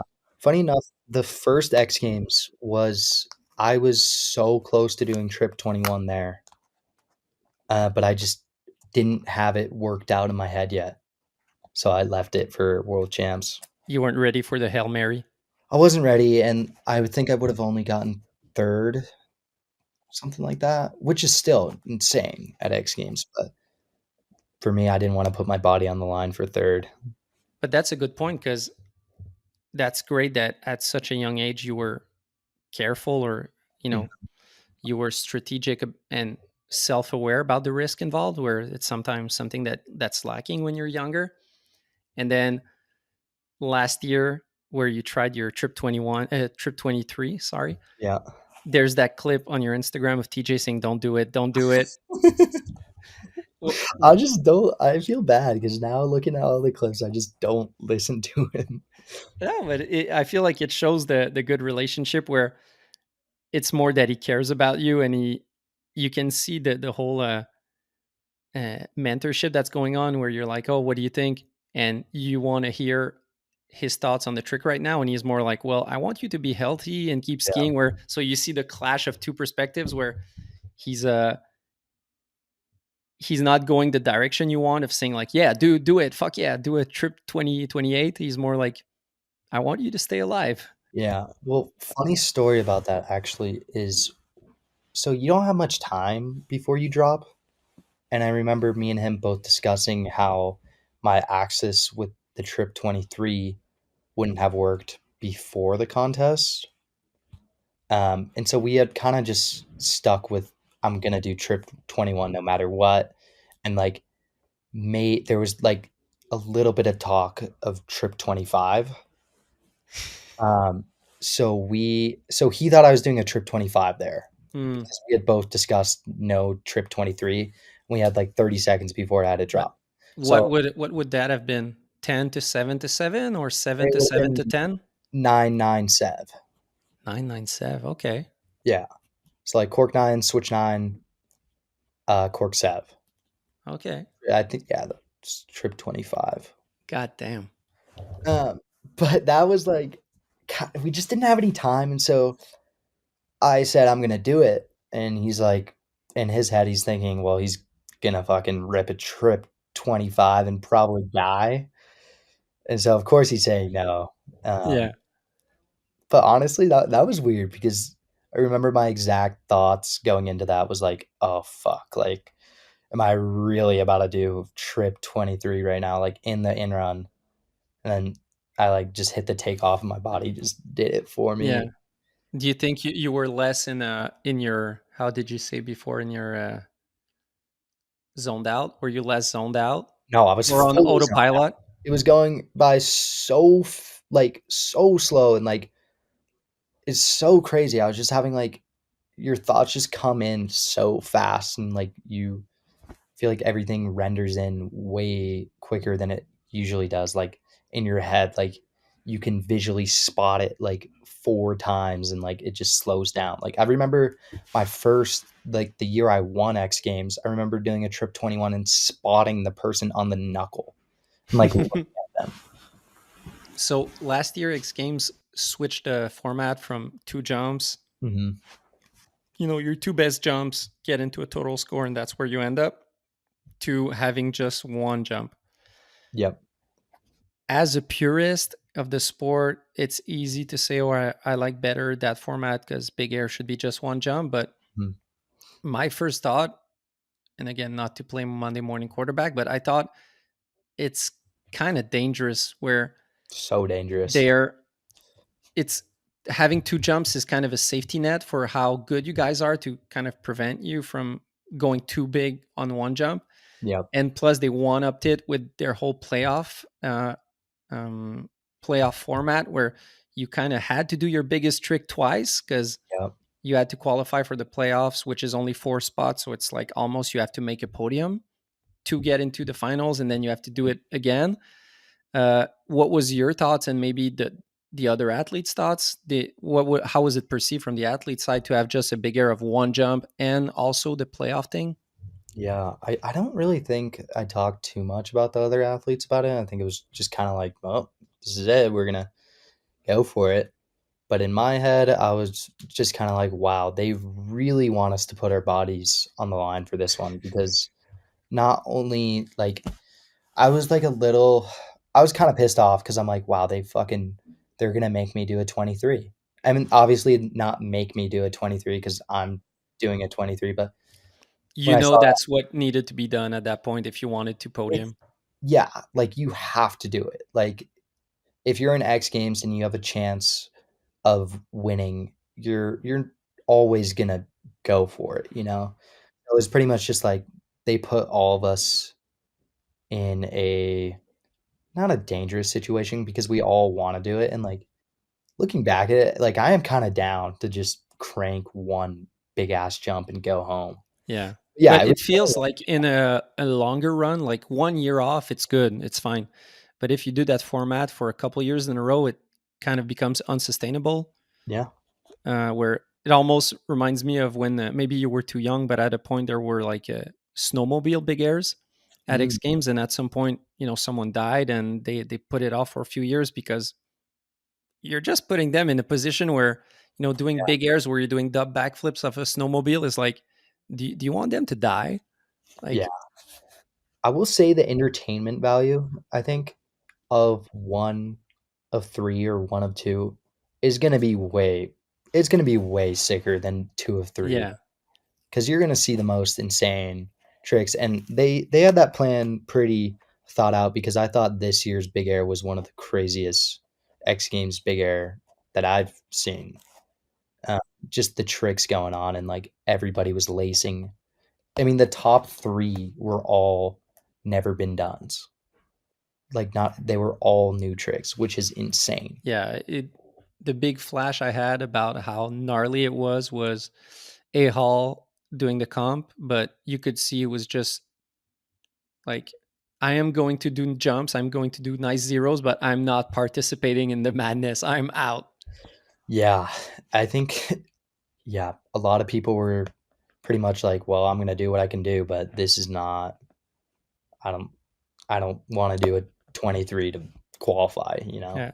Almost as if the other, I don't remember what the whole field was. Maybe I'm missing someone, but there was Dylan, you, um, Mete, I'm lagging. What's his name? Luca. Luca and Miro.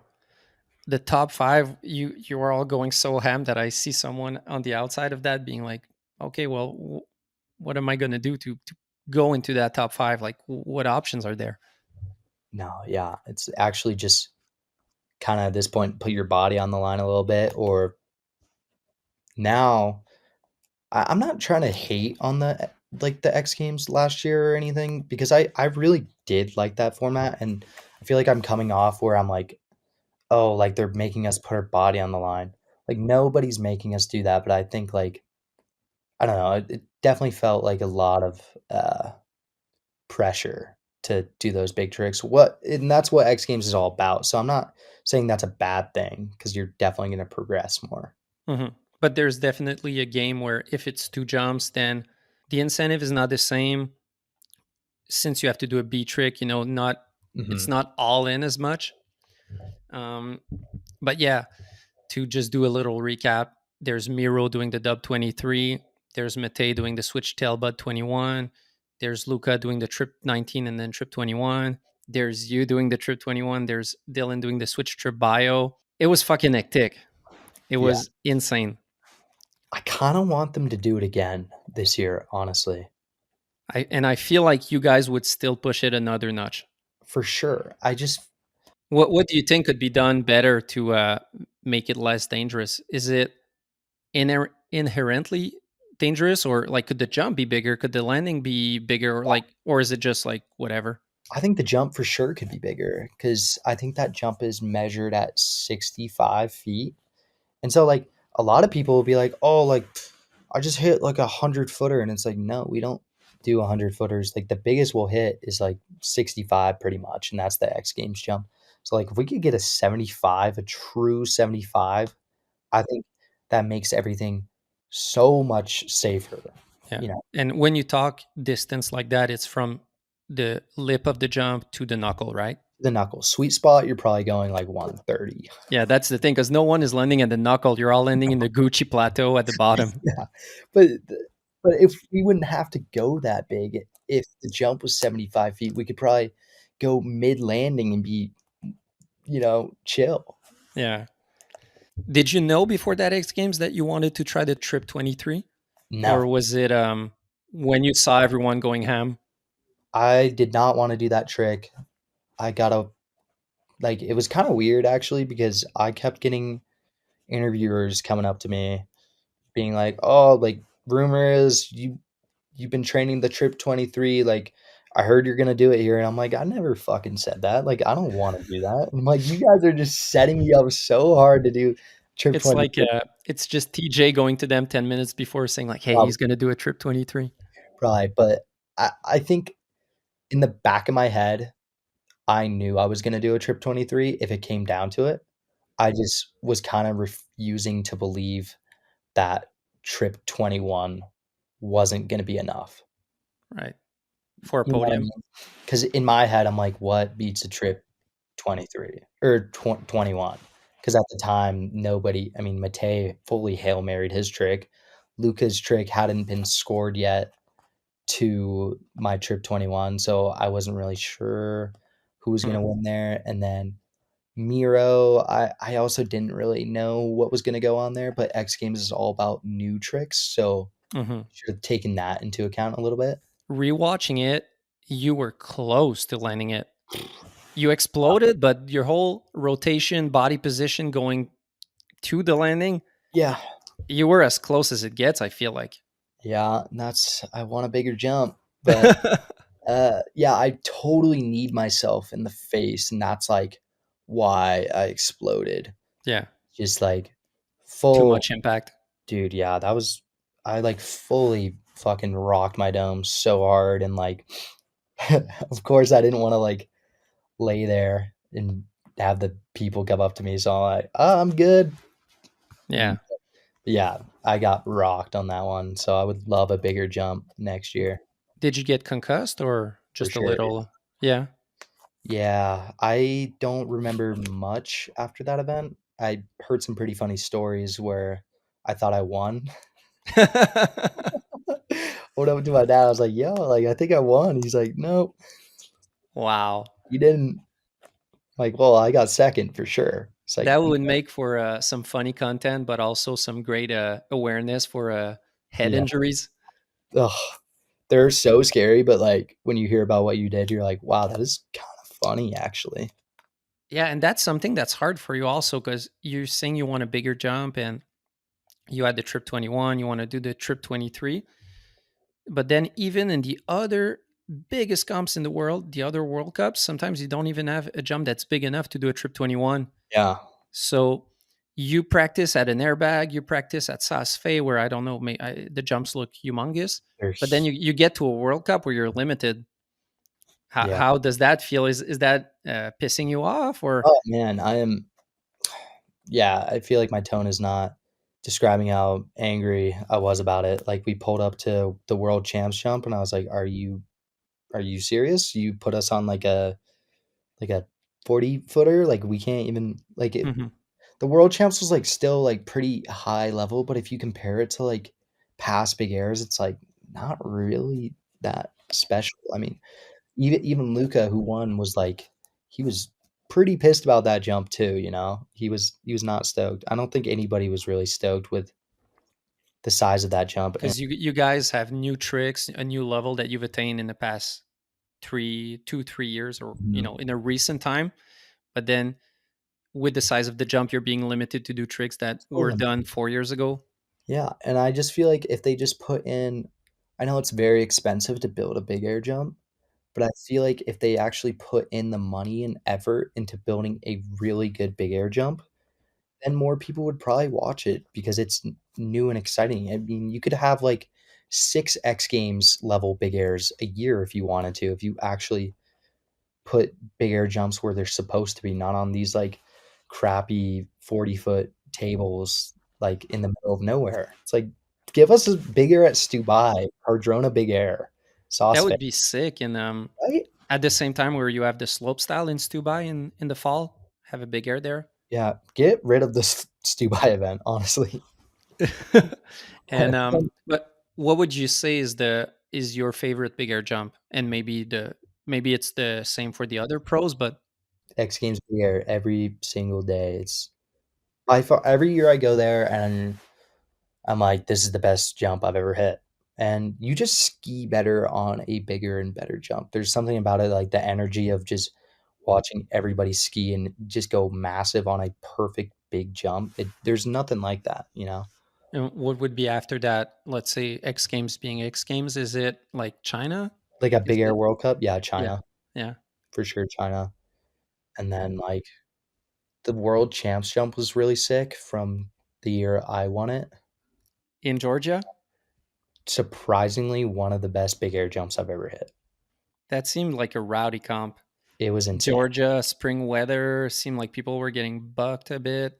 Yeah, and the weather, like we were there for 2 weeks and I think we had like 4 good days and it was insanely windy. They decided to put the comp at a hill that was named Wind Mountain. So that, that seems like a great place to put a comp, honestly.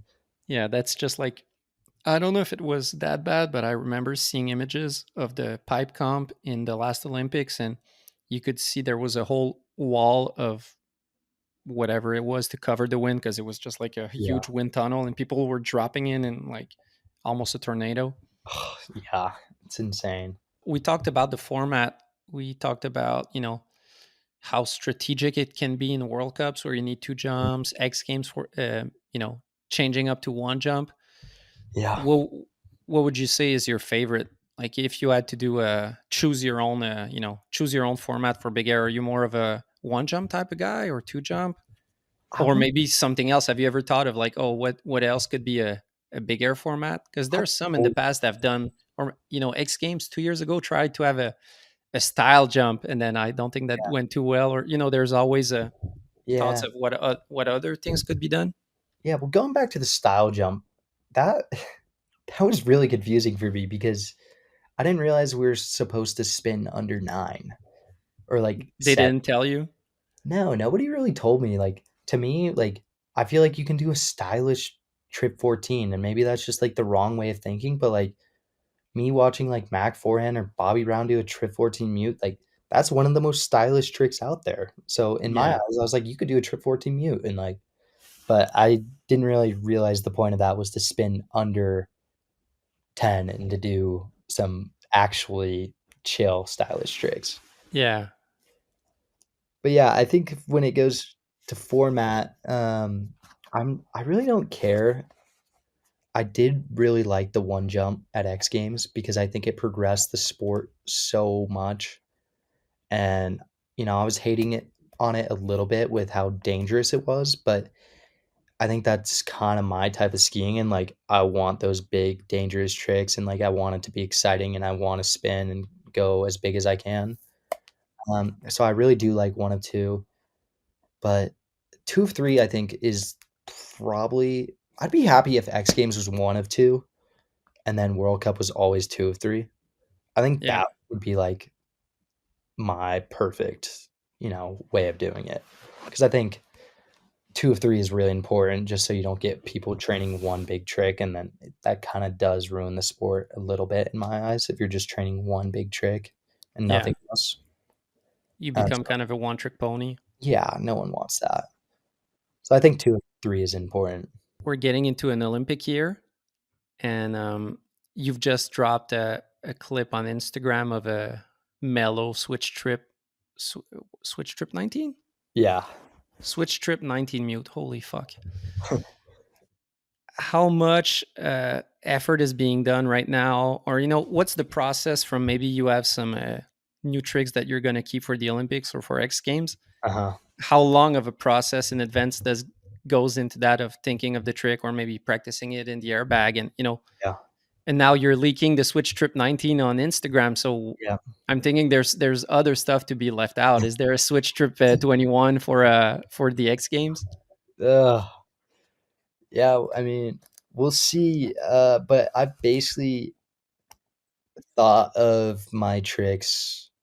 Fuck, it's kind of crazy because I feel like I have my tricks planned out for the next 2 years, if that makes sense. Like, I Okay. feel like I know already what I'm gonna do at X Games in 2 years from now. Um, Just if you keep the pace of progression and yes, of course, yeah. It's because it's like that year I'm gonna do this, that year I'm gonna do that, and then by that time I should have that done. But I kind of reevaluated at the end of this year, this spring, coming up with all of the tricks that I want to do for Olympic qualifiers and X Games, and if I make it to the Olympics, what tricks I'm going to be doing there, and well, even taking into consideration what other people are doing, which I hate doing. I think it's so stupid to plan around what other people are doing, but I think it is kind of helpful to think about what you might need if somebody does something else. But because I really just want to focus on myself and do what I want to do. But how do what other people are doing or trying to get on snow, does that influence you in terms of competition or inspiration? both, for sure, both. Like, if I see somebody that I'm competing, for instance, like seeing Hunter, did you see Hunter's new clip of the Switch Trip 18 With the leading? lead mute? Yeah, Yeah, that made me think of Willie Borm. yeah, that shit was so dank. And like even as like his competitor, that like me and him are competing for an Olympic spot this year. I'm like, yeah, that was fucking unreal. Like, that was really sick. So, like, one, I take inspiration from that and be like, "That's sick." Like, definitely not gonna do that, but it was really sick to see. So that definitely pushed me a little bit, but I'm still gonna do what I'm gonna do either way, whether or not people are throwing down certain tricks. As you said, you're stuck in an in between where they're your friends, you ski with them, you're inspired because what they're doing is sick, but you're also at the end of the day competing with them in actuality, both in comps, but also in the long run to make the Olympics.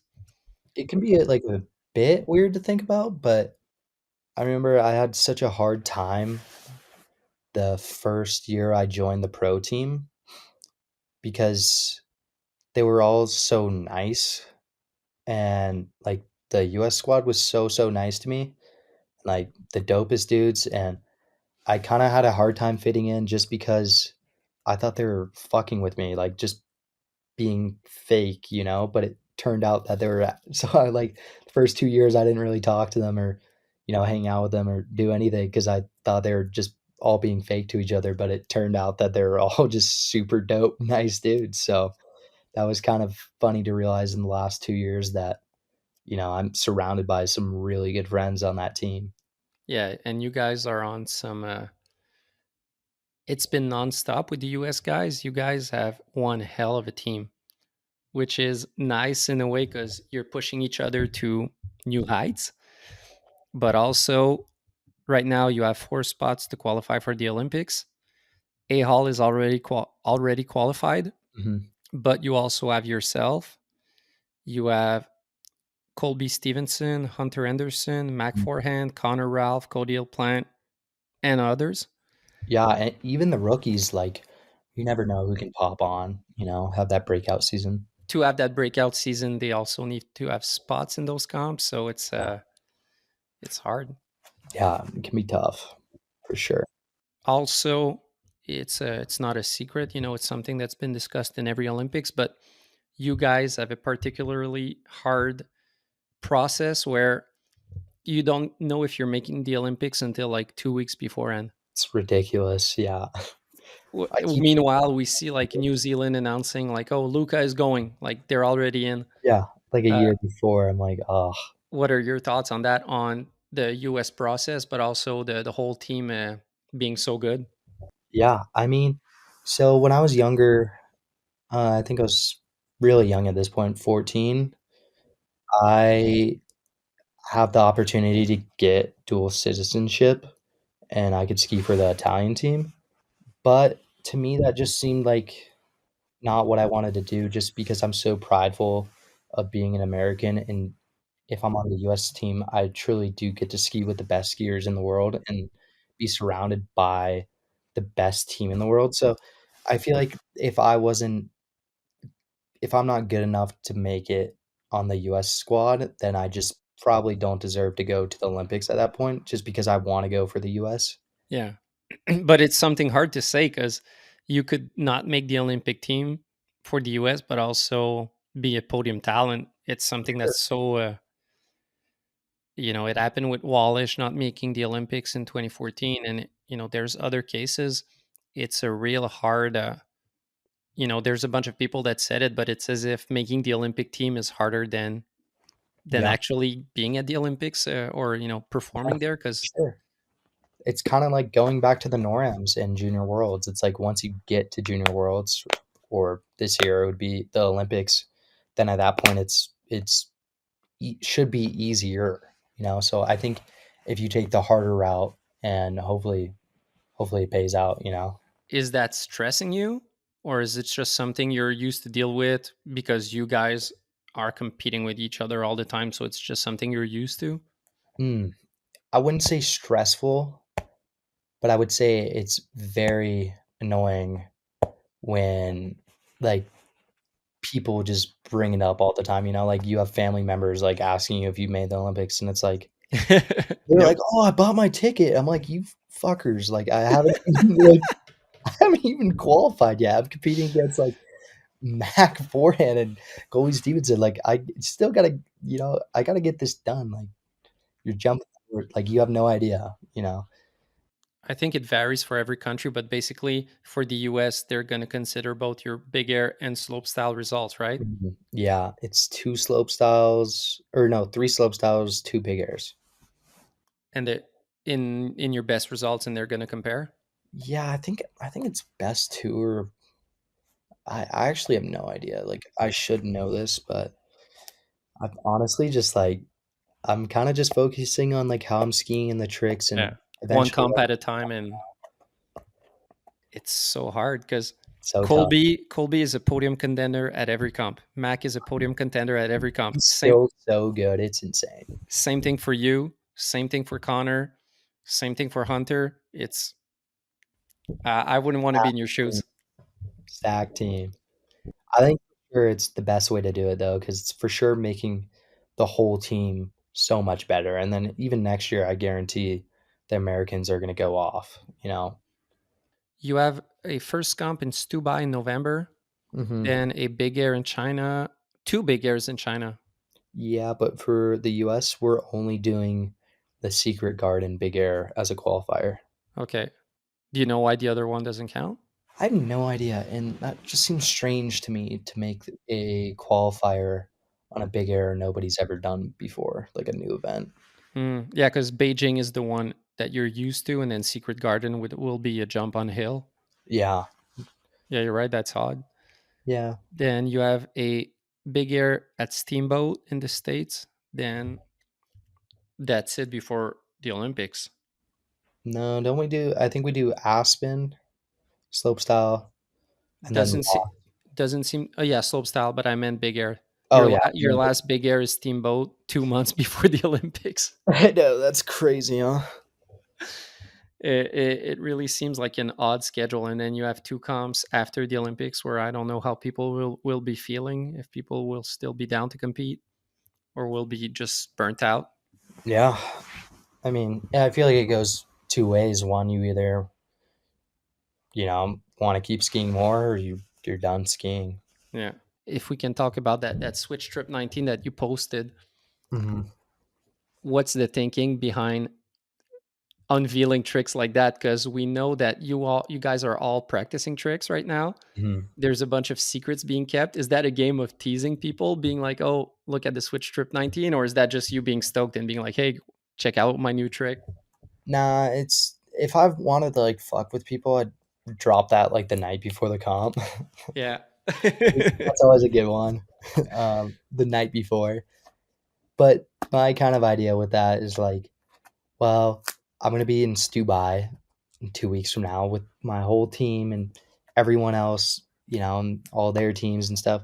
So they're gonna see me do it. So there's no point in me trying to hide a trick. I mean, and it's not like that trick has never been done before either. Like, Yeah.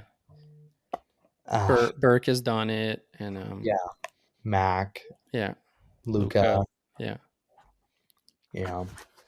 So I feel like there's no point in hiding it. And then also like if I don't do well because I posted a trick and somebody copied me, and if then it wasn't me posting the trick, it was my trick was too easy. People Yeah. go out and copy it. Yeah. Because I feel like people can get really deep into the strategy of revealing tricks. So stupid. Where I was talking to Henrik about his medal at the last Olympics, and he was talking about how his nose butter triple wasn't scoring as well, and then for a couple of years, and then he saw it come back, and he was like, "Okay, I'm gonna bring it back at the Olympics," or kind of testing out how it's scoring on comps and the whole resurgence of tricks. Yeah, that is kind of funny that you bring that up because I was watching Alex's Dub 9 at X Games a really long time ago, him doing it. He got like a 35 out of 50. And that's just funny that now that trick is like being done everywhere and it scores really well. Yeah, the dub bring back. Yeah. I didn't remember that it didn't score well. Like he literally got a 35 at X Games, 35 out of 50, and I think that was 2020.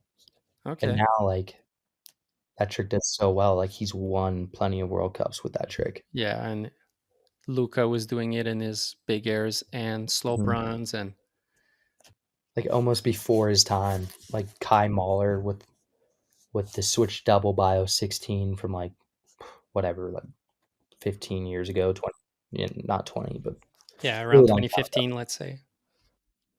Yeah, and there was the same thing with Vinny Gagne doing switch cork threes blunt or lead tail Yeah. that got him scored, but then didn't score as well. And he and his brother were kind of innovators with the bringbacks, and it took like 5 to 10 years to Yeah, kind of catch way on and before their time. Olympics. So we talked about how stressful it is, or not stressful, but how complicated it is. Mhm. What's your outlook on it um, for this season? Are you like visualizing being there, like because it's a hard thing since you won't know until you're there? Are you like already thinking of how you will compete there? Or are you trying to Oh, for not think sure. about it and be one day at a time? No, and in my head, I always have like a kind of fake it till you make it attitude when it comes to stuff like that. So in my mind, I'm going to the Olympics, but obviously, like, don't wanna be cocky and, like, there's so much competition and so many good riders, it's not for sure, but I'm planning like I am and preparing like I am, and hopefully I ski well this year and it happens. Yeah. So for sure, mentally and physically preparing for that. Yeah. And how do you try and not get burned out with stress? Because you're just thinking about skiing all the time, thinking about, because it's your job, that's what you're dedicating your life to. Is Mhm. there something you do to kind of ease out of that aside from Oh, Call yeah. of Duty or? I recently got into golf, Oh, yeah. Okay. and, I feel like, honestly, that, like, kinda gave me purpose in the summer, and, like, I'm terrible at golf, but, like, it's like another burning desire, sort of like skiing, like, I just wanna golf. So I feel like that's definitely helped me a bit, and, like, obviously, like, zoning out and playing video games and not taking everything too serious, if that makes sense, like, just still being a normal person, if that makes sense, like, I'm very much a skier when I'm skiing, but outside of skiing, I feel like I'm not really a skier at all, like, if you talk to me, I probably wouldn't even bring up skiing, I feel like I'm different in that way when most skiers are just ski, ski, ski. I can't talk about skiing for 24 hours a day, and, I don't really watch ski videos, I just kinda I gotta just do my own thing. Well, I feel like that's a great way to be, that is maybe healthy, where there are other things in life than skiing. So it's good For to, sure.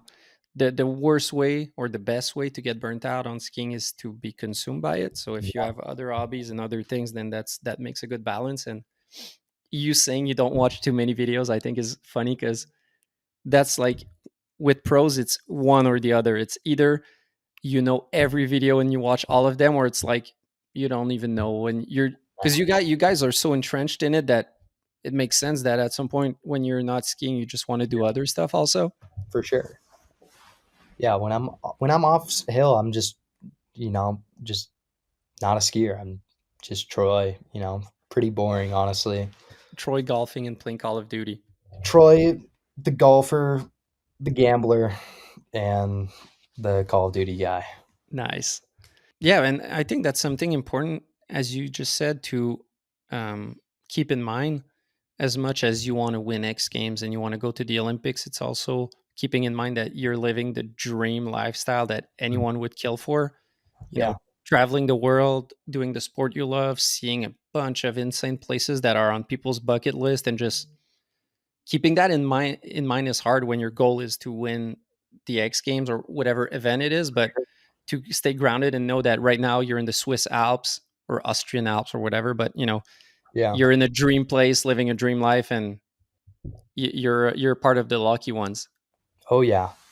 No, we're all grateful to be doing this, but it is very easy to get sucked in and just, you know, kinda have your life revolve around skiing, so I think it's nice to kinda tap out of that every once in a while. Out of the parks that you've ridden, because you've been traveling the world for for close to 10 years now, right? Around 10 years. Yeah, just about 10, What probably would you say is the funnest park you've ridden? Not necessarily a slope course, but just you go at a hill and ski the park. well, obviously, I'm gonna say Park City because 'cause I'm from Park City, Yeah. but There's no place that topped it. no, I mean, there for sure is, but I have to say Park City. But a after Park City, I think, oh, man, that is tough. Locks, Yeah. pretty insane.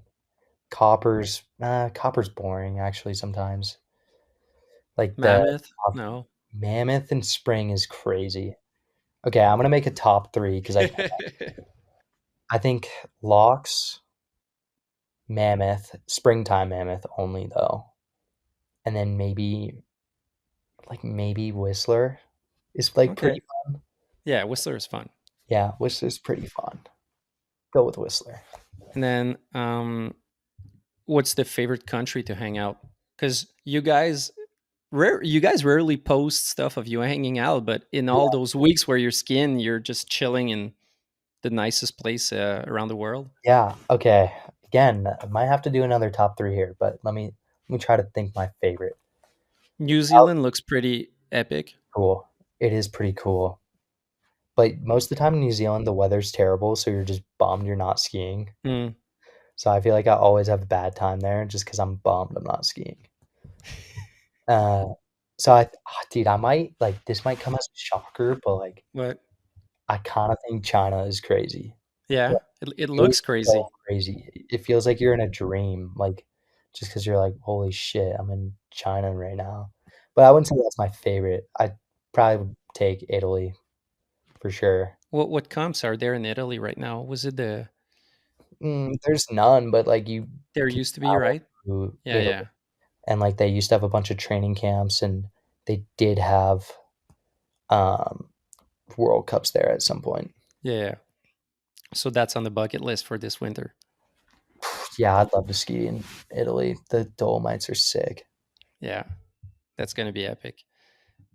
Favorite comp? Let's say it. I feel like it's X Games. for sure. So let's say aside from X Games, Favorite comp? I, like, wanna choose something in the US because it's easy, but, you know,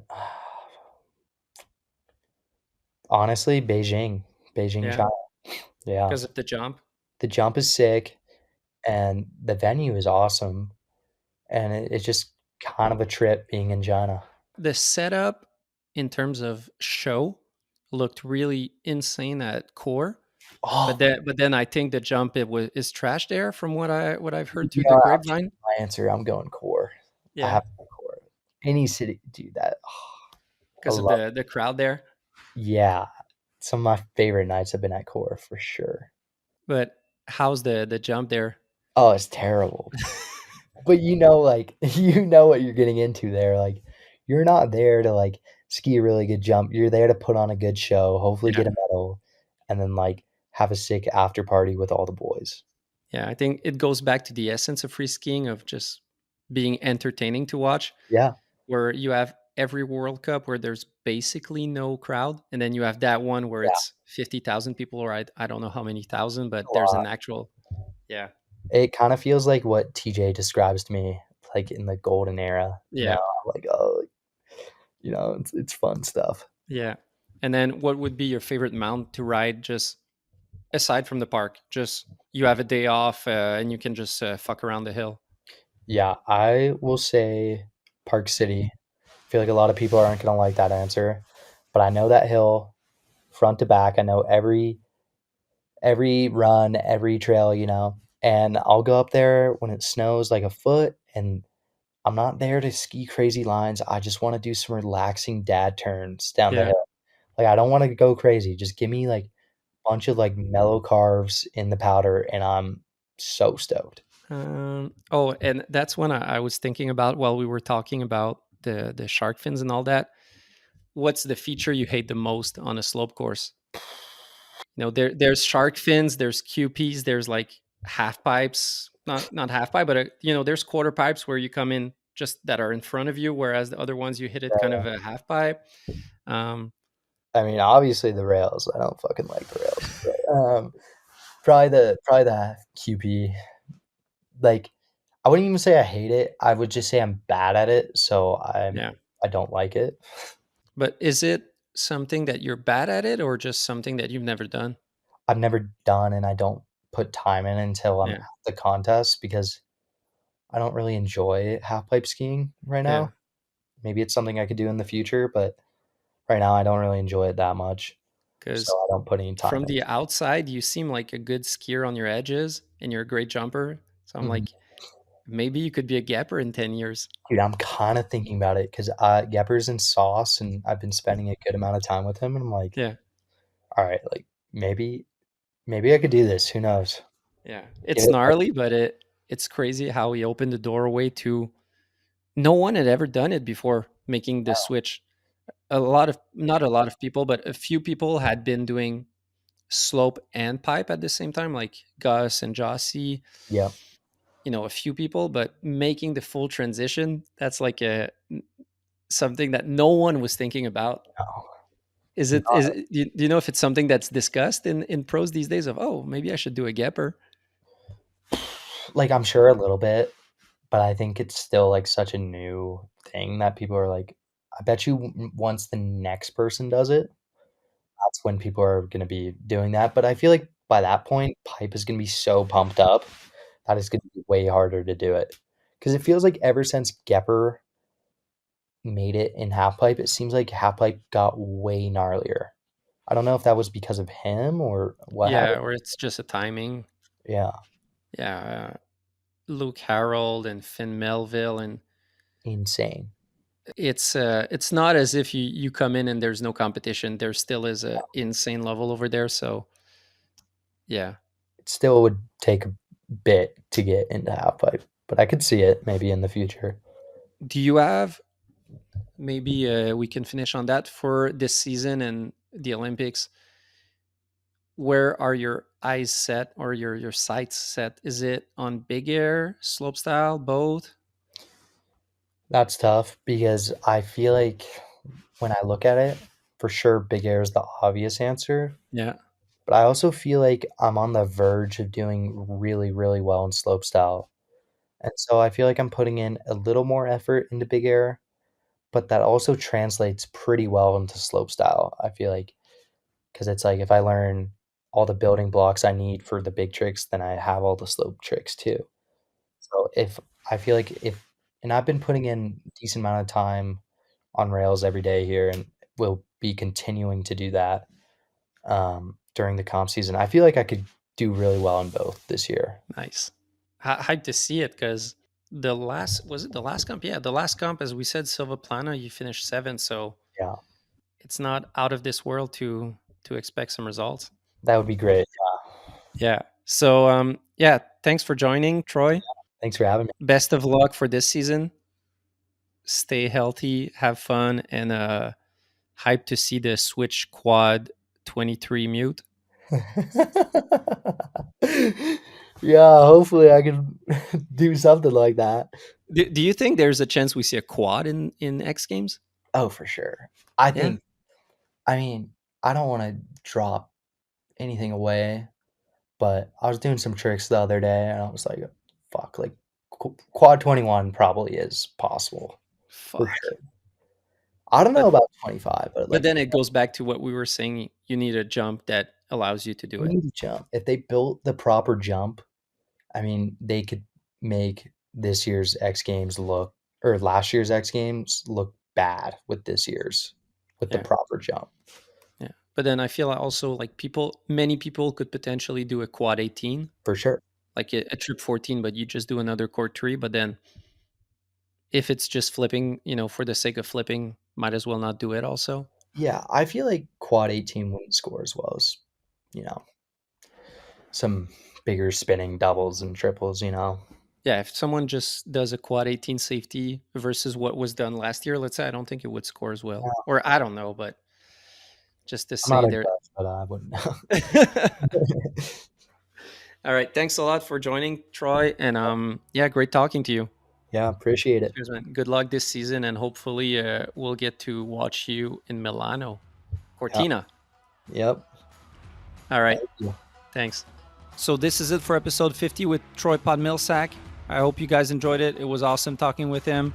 Big thanks to the sponsors once again, Access Board Shop, Decan's Restaurant, and Epic Fest. Peace.